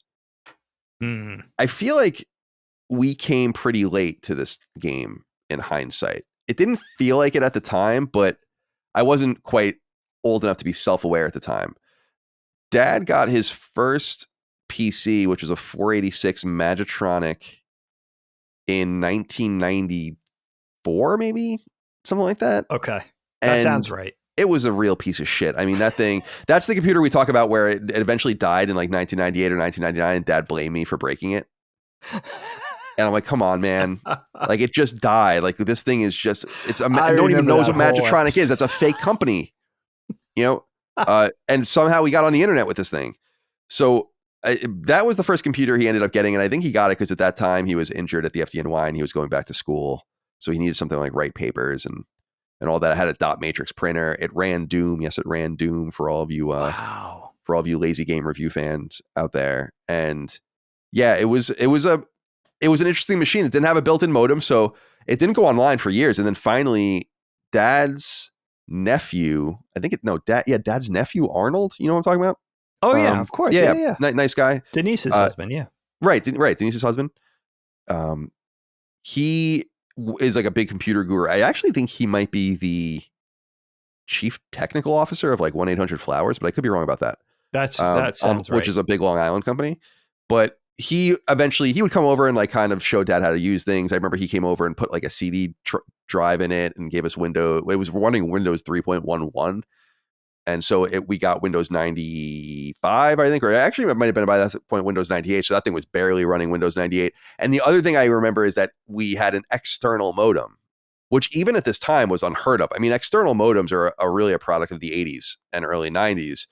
Eventually people would slot their modems into their computers and you would just put the phone in through that way. But this is the thing where you would have an outside box you had to turn on. It had a phone line in, a phone line out. It would go to all the different things. And that would be the thing that would be making all the hissing and crazy fucking, psychotic alien noises as it was getting online. So I have very vivid memories of that. And then Mom bought a Sony Vaio, and it's the one I bring up all the time, in 1996. And I remember it being $3,200. I just remember that straight up, like enormous amount of money back then. Yeah. But it was like the best computer you can buy. I remember I was being in Circuit City. It was in Portsmouth, New Hampshire, I think. And it was like the best one. That was like the best computer they had. They had a whole spread of them. And I remember I used to obsess over this fucking place. I used to, if we were anywhere in that area, I'd be like, can we please go to Circuit City so I can just like mess around with the computers and see what they have. And they had like a little Apple section with Macs and just like get the whole. And I was like, it seemed so out of reach. The numbers, the money that they were talking about just seemed so out of reach. And then finally, I think Mom in that 1996, it was like the fall of 1996, capitulated because it was really becoming a thing where my friends were starting to get computers. I think she was using computers at work for years. She was actually quite proficient at a pretty early time on computers because of the work she was doing with Delta. And so I look at all of this and I'm like, we got to get a computer. And I'm thinking we're going to get like the NEC or some like shittier version, which I would have been, whatever, man. We walked out. I can remember the smell of that place, like the computer smell and like the hum of the monitors and like the low lighting and all of that. And so we ended up walking out with the best computer they had. And that was the computer that I ended up using until 2001 or 2002, basically. And because Mom ended up giving it to me in 1998 or 1999 because she got a new computer. And that was the first computer I had in my room. And that was a revolutionary thing. Being in 10th grade, having a computer in my room. Now I was ahead of the game again. Before I was behind the game, I was like, we don't have a family computer. But people had family computers, as I'm sure a lot of listeners remember. And it would be like in a living room or somewhere. And everyone used it.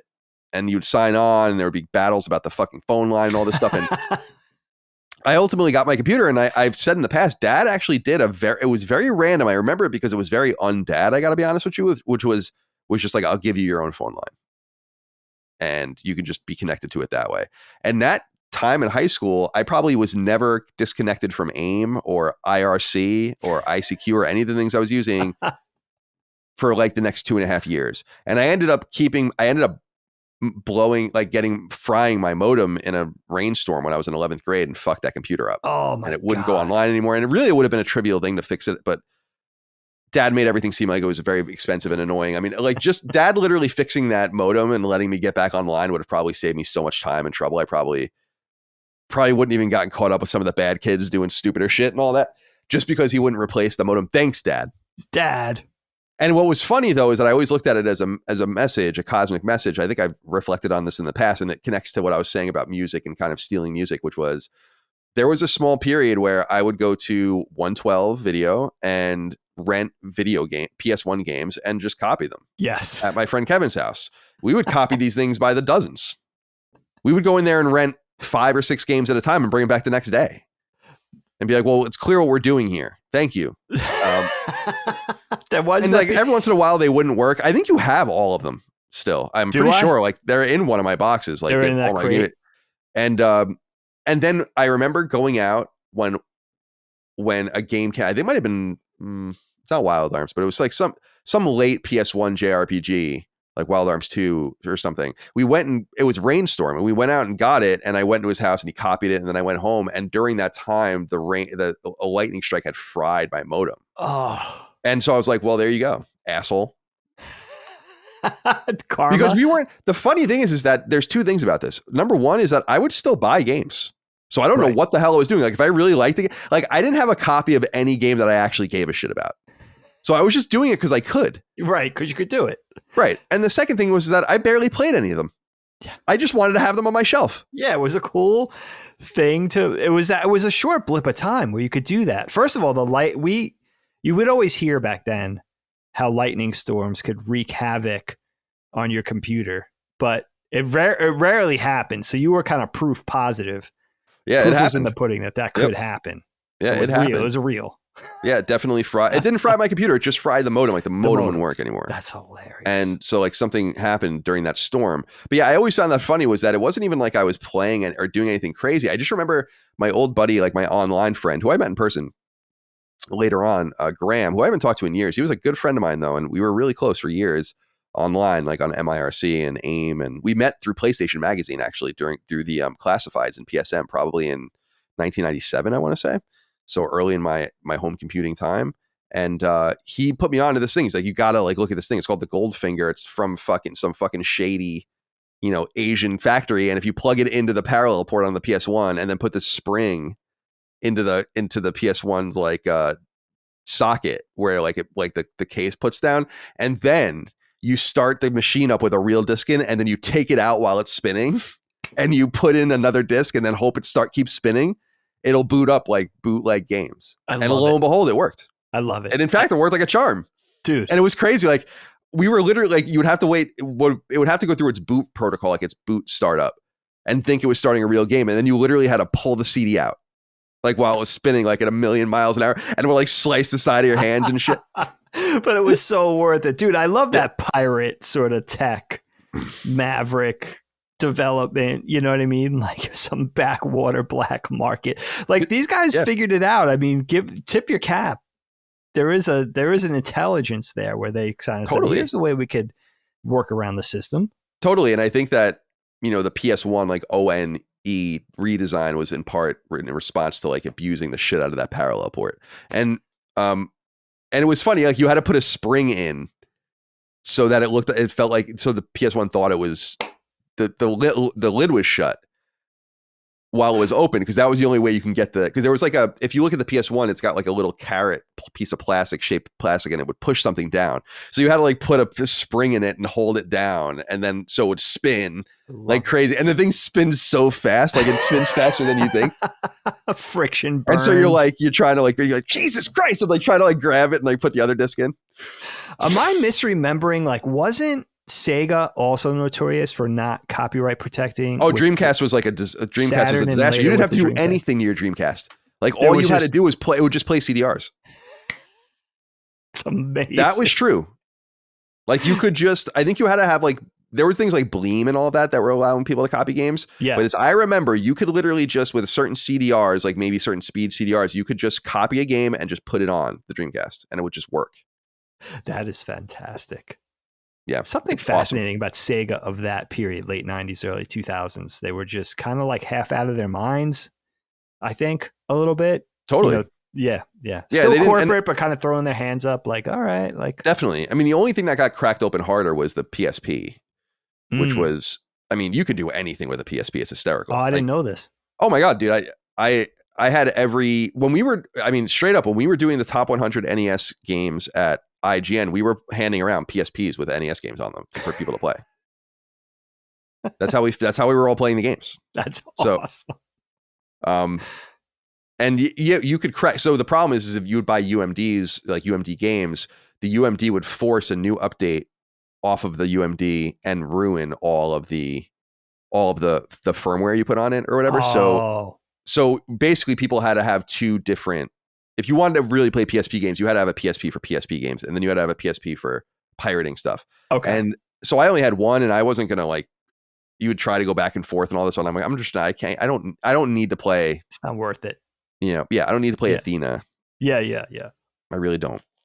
So shout out to computers, but you didn't really have access to, we've gone into this, but you didn't have, there was really no childhood access in the home to computers for you. No, I mean, my earliest recollection of PCs or home computers was late in elementary school. I don't know what grade, 3rd, 4th, 5th, with the Apple IIs in the library. And I remember that was like, what is this thing? Like, I guess I already recognized video games via arcade cabinets, and maybe I knew the Atari and early Pong systems and stuff. But the computer, to me, I remember looking at it and being like, oh, that's for video games, but it's also for education. Being a little kid and kind of wondering about that. Now, we never had a home computer growing up in the 80s. My two best friends did have computers, though. My friend John had a Commodore 64, to my best recollection. And oddly enough, it was kind of cool because he had that in his room. And all he really did was play games on it. So I remember those early games like Karateka. He had Flight Simulator, Winter Games, California Games maybe at that time, Oregon Trail, all those epic floppy disk games that I remember.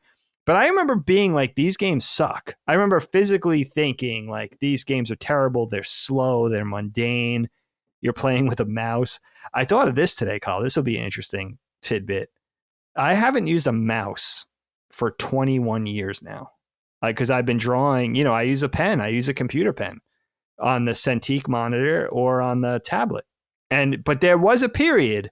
I went to art school in the late 90s. I graduated in the late 90s. From the late 90s to the very early 2000s, maybe it stopped for me in 2002, 2001, 2002. We were drawing with a mouse for a while. Early digital artists, digital animators, Photoshop. It's amazing to think we held on that long, but that was a formidable thing. I always hated the mouse. Your computer, unusable, by the way. Completely unusable. Which one? Your computer right now. Your pen setup, I can't do it. I've sat at your computer before. Dude, it's outrageous. You'll give I thought that. I remember, now this is a Cintiq monitor, so draw right on the screen, but even with the tablet, which I have down here, you guys can't see it. I remember being at an animation studio. This is probably 2001. It might have been 2002. And being I can't do this with the mouse anymore. I was doing ink and paint digitally with vector graphics with the mouse. And I was like, I have to switch over. I have to. I have it right here. I'm just going to put myself through this regiment. It might be painful, but I got to get through this. And it took me a day. It took me literally one day from 9 to 5. When I came in the next day, I was already comfortable with it. You just have to have that little breaking in period for yourself. At least for me, it was totally fine. I thought I would never get used to it. So that's always the big thing. I'm fascinated with people that play, they're playing Fortnite and they're contending with the mouse. I don't understand. I don't understand how you're doing it. And then with the keyboard, it's insane to me. And then Tommy, we talk about a lot on the show, his dad was an accountant. So I'm sure I'm not sure what one Tommy had, but it was in his basement. And I remember his dad, had all the tax software laying around in the big giant computer game boxes, the big software boxes. And then he had the dot matrix printer. It was the complete setup, the big clicky keyboard.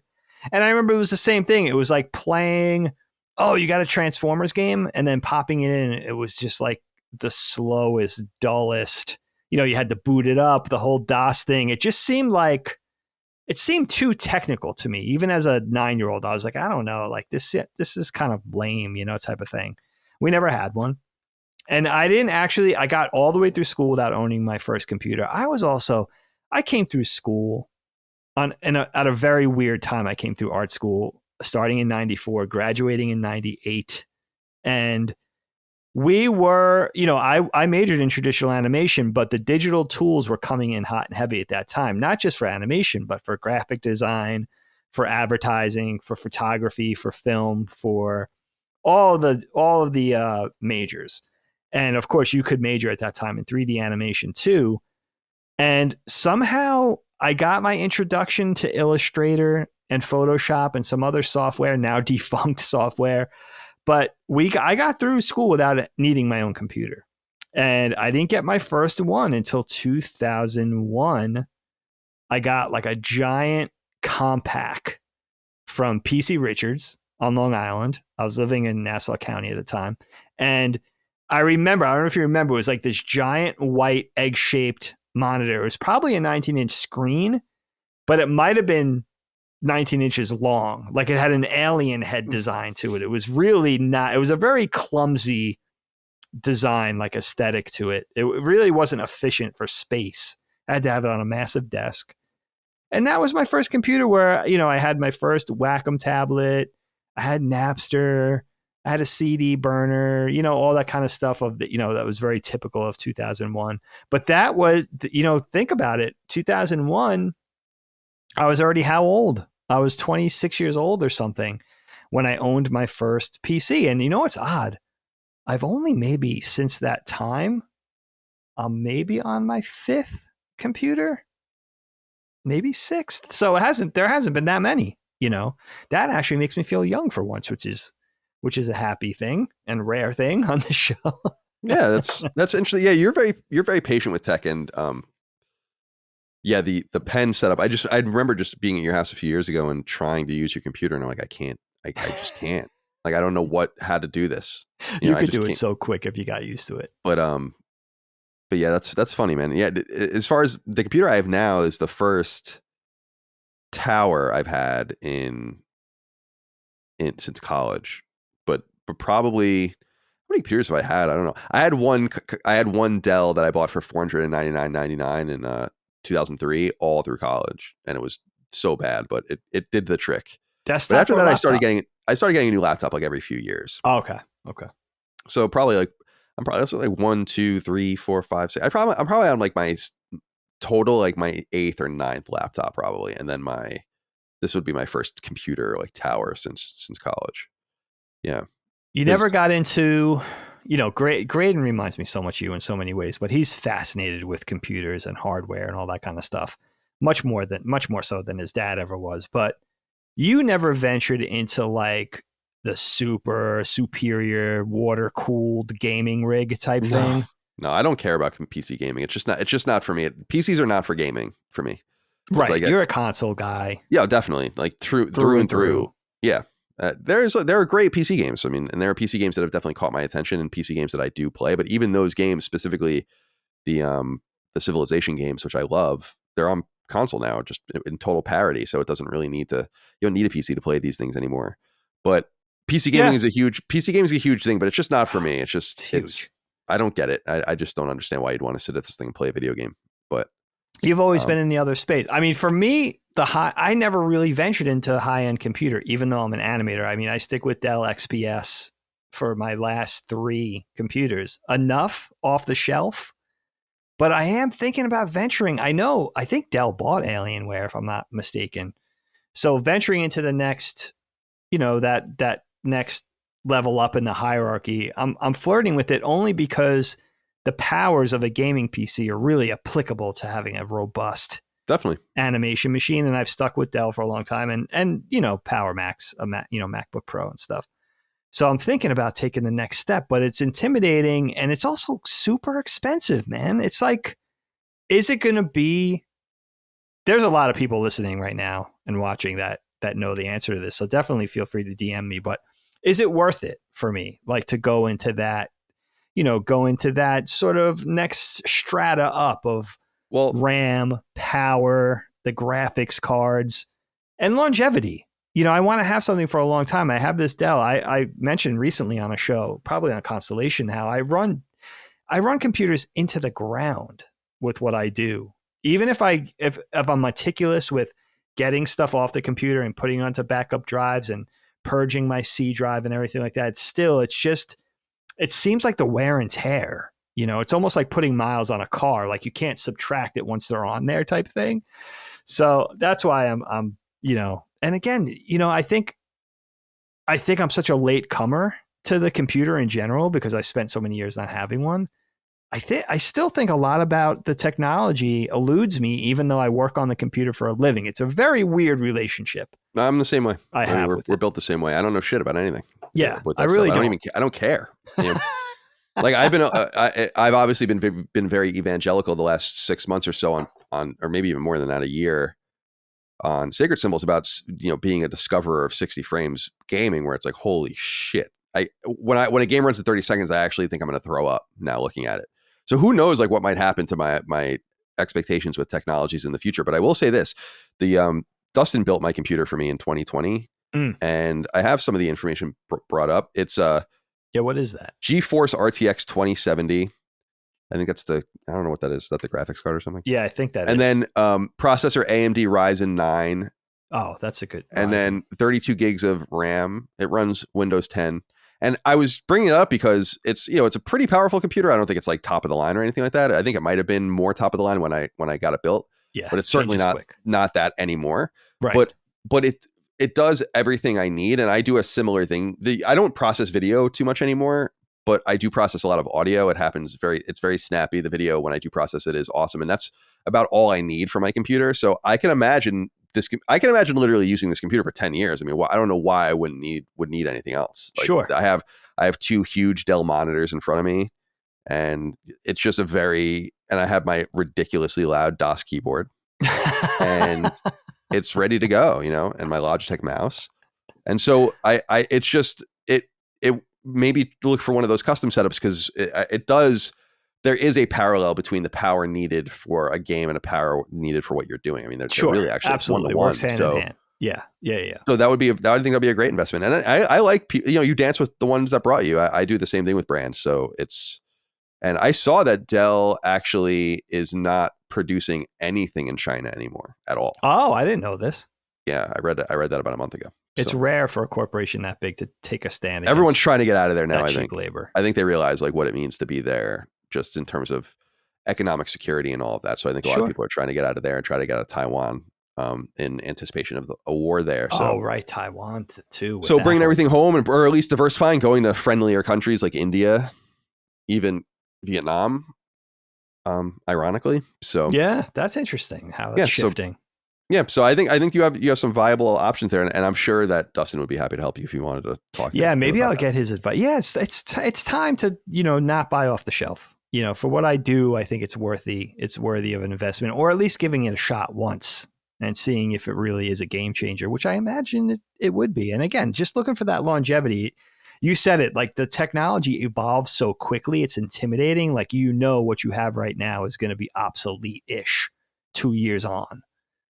So just dealing with that, the very nature of the way that works, and can't stop that, can't put a wedge in it. That's technology. Things evolve. Yeah. But I think it's worth it. I think that what's interesting is that phones and computers, like I'm looking at my phone. I don't know how to tell what kind of phone it is, but I basically have like I think it's like the iPhone. It's like, it's still got the clicky button thing. Okay. Right. Okay. But I think I bought this last year. Like you could still buy the old form factor with like some new guts in it. And it's not the top of the line phone. It still has like the one camera on it and all that. Sure. But it's like, it does what you need to do. And I'm like, this is great.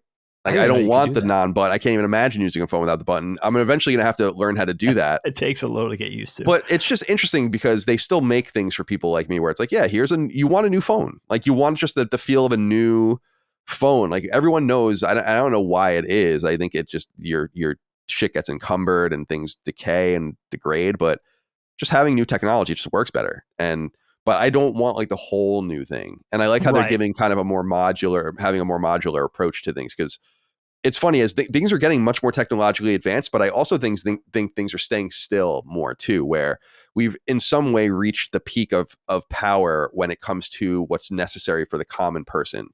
And though everyone that needs more than that will be able to get more, whether it's for fucking Bitcoin mining or rendering or whatever, most people are totally fine with their iPhone 8 or whatever the fuck it is. And most people are totally fine with their computer from 5 years ago. And so I think I'm pretty comfortable with that. But when I see the thing like the PS5, which is, going to be 3 years old later this year, so it's not that new, but it's like, damn, dude, this thing really does incredible work, and imagine what can be done with even more power. So I keep a mind open to that, but I'm not interested in it. That's the problem with me, is I don't care. Right. When people are talking about these bits and bobs and all these things, I'm like, whatever, man. I don't people care. really go in for that. It's great. It's technical, not for me. Things. Yeah, I'm not mathematical or scientific enough for that.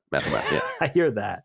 I have a postscript here, Dig. I don't know if there's anything else you want to discuss, but I do have one last thing. Is there anything that we didn't bring up that you wanted to talk about before I get to it? You know what? I just wrote in my notes, and I don't know that this ever occurred to me before in quite this way, but I think the most exciting bit of technology from my childhood was probably the NES. And I realized why, because every video, I grew up with arcade machines, and that was the magic. It was like, that was the might, the magic, that was the sought after thing, owning one.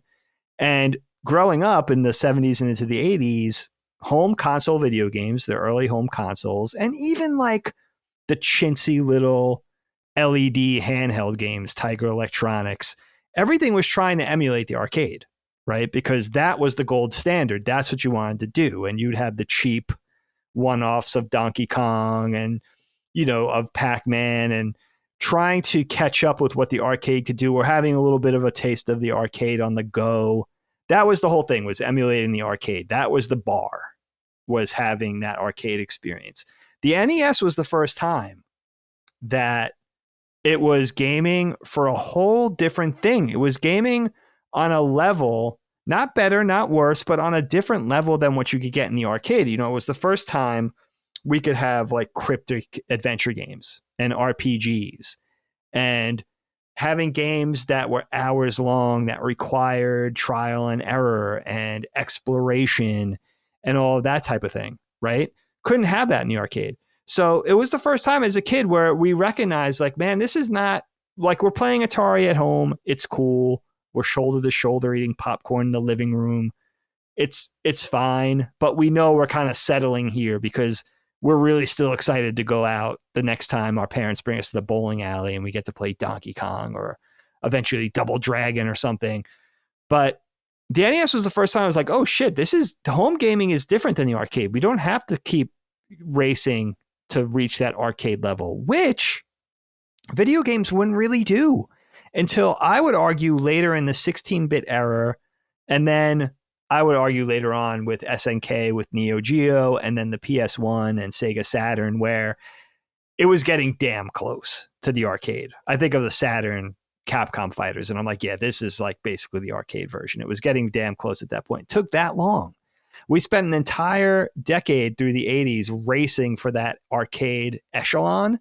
And then the NES came along like, no, gaming could be this too. Home gaming is actually different. And that's why I think I love it so much. And I think that's a big part of why we're nostalgic about it, because the NES gave us gaming experiences that we couldn't get, in the 7-Eleven, at the timeout in the mall, at the bowling alley, at the roller rink. And arcade machines were amazing. And there's still things of wonder for me. But that's where it started. But the NES is really where Nintendo came in, this Japanese corporation came in and said, look, video games are like this. And that's besides doing all the thing of like, no, this is a toy, and kind of sneaking their way into the West after the Atari debacle and everything. Fascinating. But I love what they really did, which is say video games are like this. And now, if you look at the evolution of games, it comes from, it's almost like a mom and dad. Like the arcade was the mom, and what Nintendo brought in was the dad. And modern video games, contemporary video games, the stuff we're playing now, is kind of the result of that. That marriage of like arcade fidelity, audio, graphics, fluidity, animation, all of those kind of considerations. But then also like, no, we could go on a 40-hour quest. We could do an RPG. We could, do games that are a little obtuse and, that might mystify you, and have adventures. And it's not just about shoving quarters in. It's about a more thoughtful thing. So that occurred to me with the NES. I always knew I loved it. I always thought 8-bit graphics and chip tunes were nostalgic, but that's really the thing It's the model of the games where that Nintendo ushered in to first in Japan and then to the West, where it's like, no, video games could be a different thing. It's not what you've been thinking of for 15 years. And also shout out to pinball too. I think it starts for a lot of people there, but I would argue from my generation, born in 73, Gen Xers, it really started with those early arcade cabinets and those companies, ushering it in, and Nintendo kind of changing the waters a little bit and adding their own dynamic into what games are. And, that's what makes it special, because you hear so much about NES. You think about video game nostalgia, you zoom right into the NES. That's where you go. That's where we all go. Right. But I think that's another part of the conversation that you don't hear a lot, is just changing what we expected from our arcade experience. I often think about the power of nostalgia through game console numbers as well, because what's true is that though the NES is so powerful, the NES is my favorite console of all time too, and always will be, because of the power of nostalgia and the power of memory. But PS4 has sold 3 times more units. Wow. And holy shit. And PS2 sold like 4 times more units, PS1 twice as many units, PS3 1.5 times more units. And I only say that not to blow. I'm using it as an example of what being an icon is. And the fact that PS4 actually has, all these PlayStation consoles have flooded the market and touched many, many, many more people, but hasn't maybe yet had that inflection point of people wondering and loving it. I think Sony kind of blew it with PS1 in some way, with that PS1 that they cobbled together, like the PS1 Classic console. I think they just totally blew it. I also just think it's a different time, a different place. I don't think those games hold up the same way. Yeah. So the NES is incredibly special. I didn't want to be redundant by talking about how the NES, the SNES, I mean, obviously all of these things were vital to us, PS1 and 64, but we've done episodes on all of those consoles. So I just assumed that we would let them speak for that. But I totally agree with you. Yeah. And just the complete vital nature of the NES, and you having that particular, sorry if you can hear Treble in the background, by the way, she's freaking out about something. But nonetheless, it's interesting to think about how the Nintendo really did change and might be looked at as like one of the most important companies ever when you really think about it in the tech space. A transformative and important company that still has a really sterling reputation for quality, and has, the Switch has outsold the PS4. The Switch is now, we were wondering on a recent episode of Sacred Symbols, will the Switch outsell the PS2? Which I'm like, I don't know if it's got the juice in it to do that, but it's late in the game. That it even passed the PS4 is really impressive. And that is. And is something to be said about Nintendo and the power of Nintendo. So of course they must play a role here. The postscript that I had, I just wanted to bring up, and this isn't really a piece of tech, but I thought it would be funny to bring up, was just the clock radio. Good shout. Just a quick postscript and a shout out to the clock radio. I just think that it's so. I remember being excited when I got my first clock radio. It's the icon. Everyone had it seemed like everyone had the same one with like the red interface, the red like display, and I don't know. And some people had a blue one, and some people had green, and like I have a blue one now. And it's funny. I bought a clock radio that was a clock radio CD player for college. And I've been keeping it all this time, and then I just finally threw it away. And I'm like, I don't need to keep this. There's like no reason for me to keep this thing. But it felt like like something from a different era that you would never use or see today. Again, because like my clock radio now is just this. It's not a clock radio. I mean, I guess it is technically, but it's just this thin piece of plastic. It's really minute. So I wanted to give a shout out to those, because I just felt like that played some sort of role in my life. For some time, that was like the only piece of technology in my room. Yeah, you couldn't be an 80s or 90s kid even without a clock radio. You really couldn't. I remember getting my first one. I was really trying to rack my brain thinking about when I got it. Might have been in 6th grade. And it always seemed to me, I don't know why I got it. You could use it as a proper AM FM radio. If I just wanted to listen to like WBLI, I could put it on and listen to music in my room. But I don't know if mom and dad were making a statement like it's time for you to wake yourself up. Like, we're not going to coddle you. We're not going to wake you up in the morning. You set your alarm for the time you want to wake up. Make sure you give yourself enough time to get out of the house and get to the bus stop.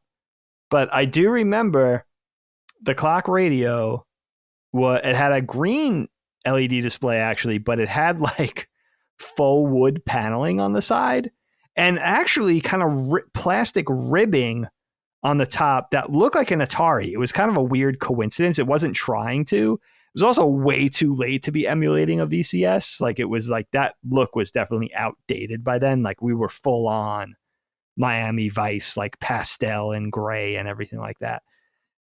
But what I remember at the clock radio, and it's actually a little sad, is that was the first time I remember having OCD as a kid.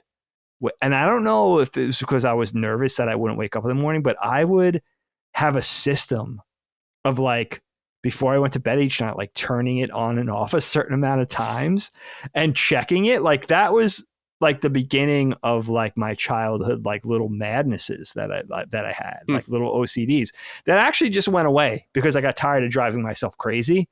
But that was the first thing. Like I would adjust it like 14 times, then I would have to like control the volume like 12 times. Had it not been for that clock radio, maybe I would have never had that. I don't know. You know, I literally drove myself so crazy with it that I was like, one day I was just like, I can't do this anymore. This is exhausting. And I just kind of broke myself cold turkey of it.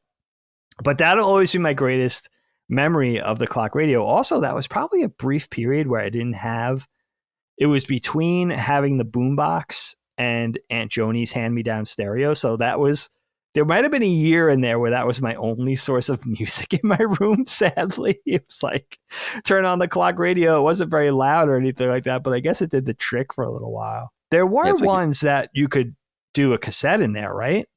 I think Fancy so. ones. Yeah, I'm sure. Since I had one with CD, I can only imagine that there was one. Because I remember mine, what's funny about the one I had in college was you could set it so that it would play a CD when the alarm was supposed to go off. Yeah. But I sleep so light and I'm like so anxious that I would hear the CD player turning on like it would be engaging because it would take like 5 or 6 seconds. It would basically turn on and be like, you know, like ring, and you'd hear the CD start spinning and I'd be like, all right, I'm awake. And then, you're already up. Yeah. That's awesome. So I have a memory of that. That's fantastic. Yeah, this was a fun episode about the technologies of our youth. Super fun. Love it. Dave, let's end this episode of KnockBack like we always do with a dad joke. You know what? Stall him a little bit. I don't have my dad joke queued up. Can you believe this? We might even have to edit this. It's going to be all dead air. I'm not editing anything. I'm not editing. Apologies to Ben and apologies to, I know I have a million queued up in my DMs right here. So it's just, I got to pull it up. Okay. Go through all the, you have to go through all the pictures of dongs and all the things that you're getting DM'd to find the joke. I like this one. I remember when Brian Henninger sent me this one. This was about a week ago. But I have to say, we might have already done this one, but I like it enough to repeat it. So there might be a risk of a repeat, but I love this one. Kyle, my wife kicked me out because of my terrible Schwarzenegger impressions. But don't worry, I will return. Yeah, I think we've done that one before. So good. If that's our first repeat, I have to stand by it as being. We're doing the best we can do over here. There's nothing else we can do. I forgot about the dad joke. I'm getting so used to Constellation where we don't do that. Right. Yeah, so go watch and listen to Constellation. Give it thumbs up, ring the bell. Whatever else everybody always says.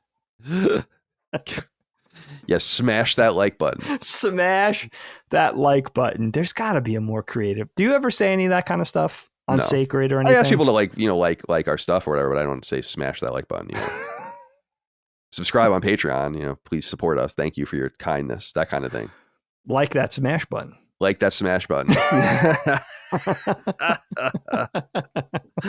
That seems like something Mega 64 or something would do. For one of those, like in one of their fake ads. By the way, it's been fun like watching a little bit of like just more nerd content and just really falling in love, especially as I've been doing over the last couple of years with Red Letter Media. I've been finally watching Best of the Worst, which I totally just avoided. So good. It's hard for me to like let new people in, to not that they're new, these guys, but I like the like 3 of them on the other shows, or the 2 of them. Like even Rich Evans like doesn't have to be there, although he's hysterical. And I was watching, I love him. Dude, did you see the recent one they did on that really like weird sci-fi movie that was like a high budget, but it looked like it was Yes, everything was paper. All the signs were paper. And Rich Evans was just dying like in it. Dude, it's so funny. Yeah, he's great, man. I don't even know. I know we talk about Red Letter Media from time to time. I love them. Sorry, I love them. Tiresome. I don't even know why it's so good. Like I try to really watch it or listen to it while I'm doing something and think about like why. And it's just genuinely good. It's not, there's no pressing. Like those three are just genuinely good. They're genuinely good together, separately. They just bring something very authentic. They're not clamoring at something or trying too hard. It's just fucking good content. And it makes me laugh out loud. And I think they don't even know. They don't even have that much of a trajectory, I think, when they go into a show. It's just natural. And I just admire that. You know what I mean? They're just, yeah, there's a lot of good YouTubers, but those guys are just, they kill it for me every time. Yeah, they're awesome. So I'm getting more into the nerdy space of that's of awesome. YouTube. I love hearing that. But all right, let's get the hell out of here. We'll be back in a couple of weeks for another episode of KnockBack. Thank you so much for your love, kindness, and support of all things Last Stand. Remember, you can get us a week early and ad-free on Patreon, patreon.com/laststandmedia. We could not do it without you over there. So thank you for that. And thank you all, of course, for supporting us on free feeds, and smash that like button if you like the content. We'll see you next time. Until then, goodbye. KnockBack, a retro and nostalgia podcast, is a product and trademark of Last Stand Media and Collins Last Stand LLC, and is recorded from Central Virginia and the Philadelphia suburbs, USA. The show was conceived by and is produced by me, Colin Moriarty. My co-host is Dagan Moriarty. KnockBack's executive producer is Dustin Furman, and the show is edited by associate producer Ben Smith. All of Last Stand's theme music is by Ramon Narvaez. As you know, all of Last Stand Media's shows, including KnockBack, are fan-funded on Patreon at patreon.com/laststandmedia. The following names are at the producer support level or higher on Patreon, and we're grateful for your kindness and generosity.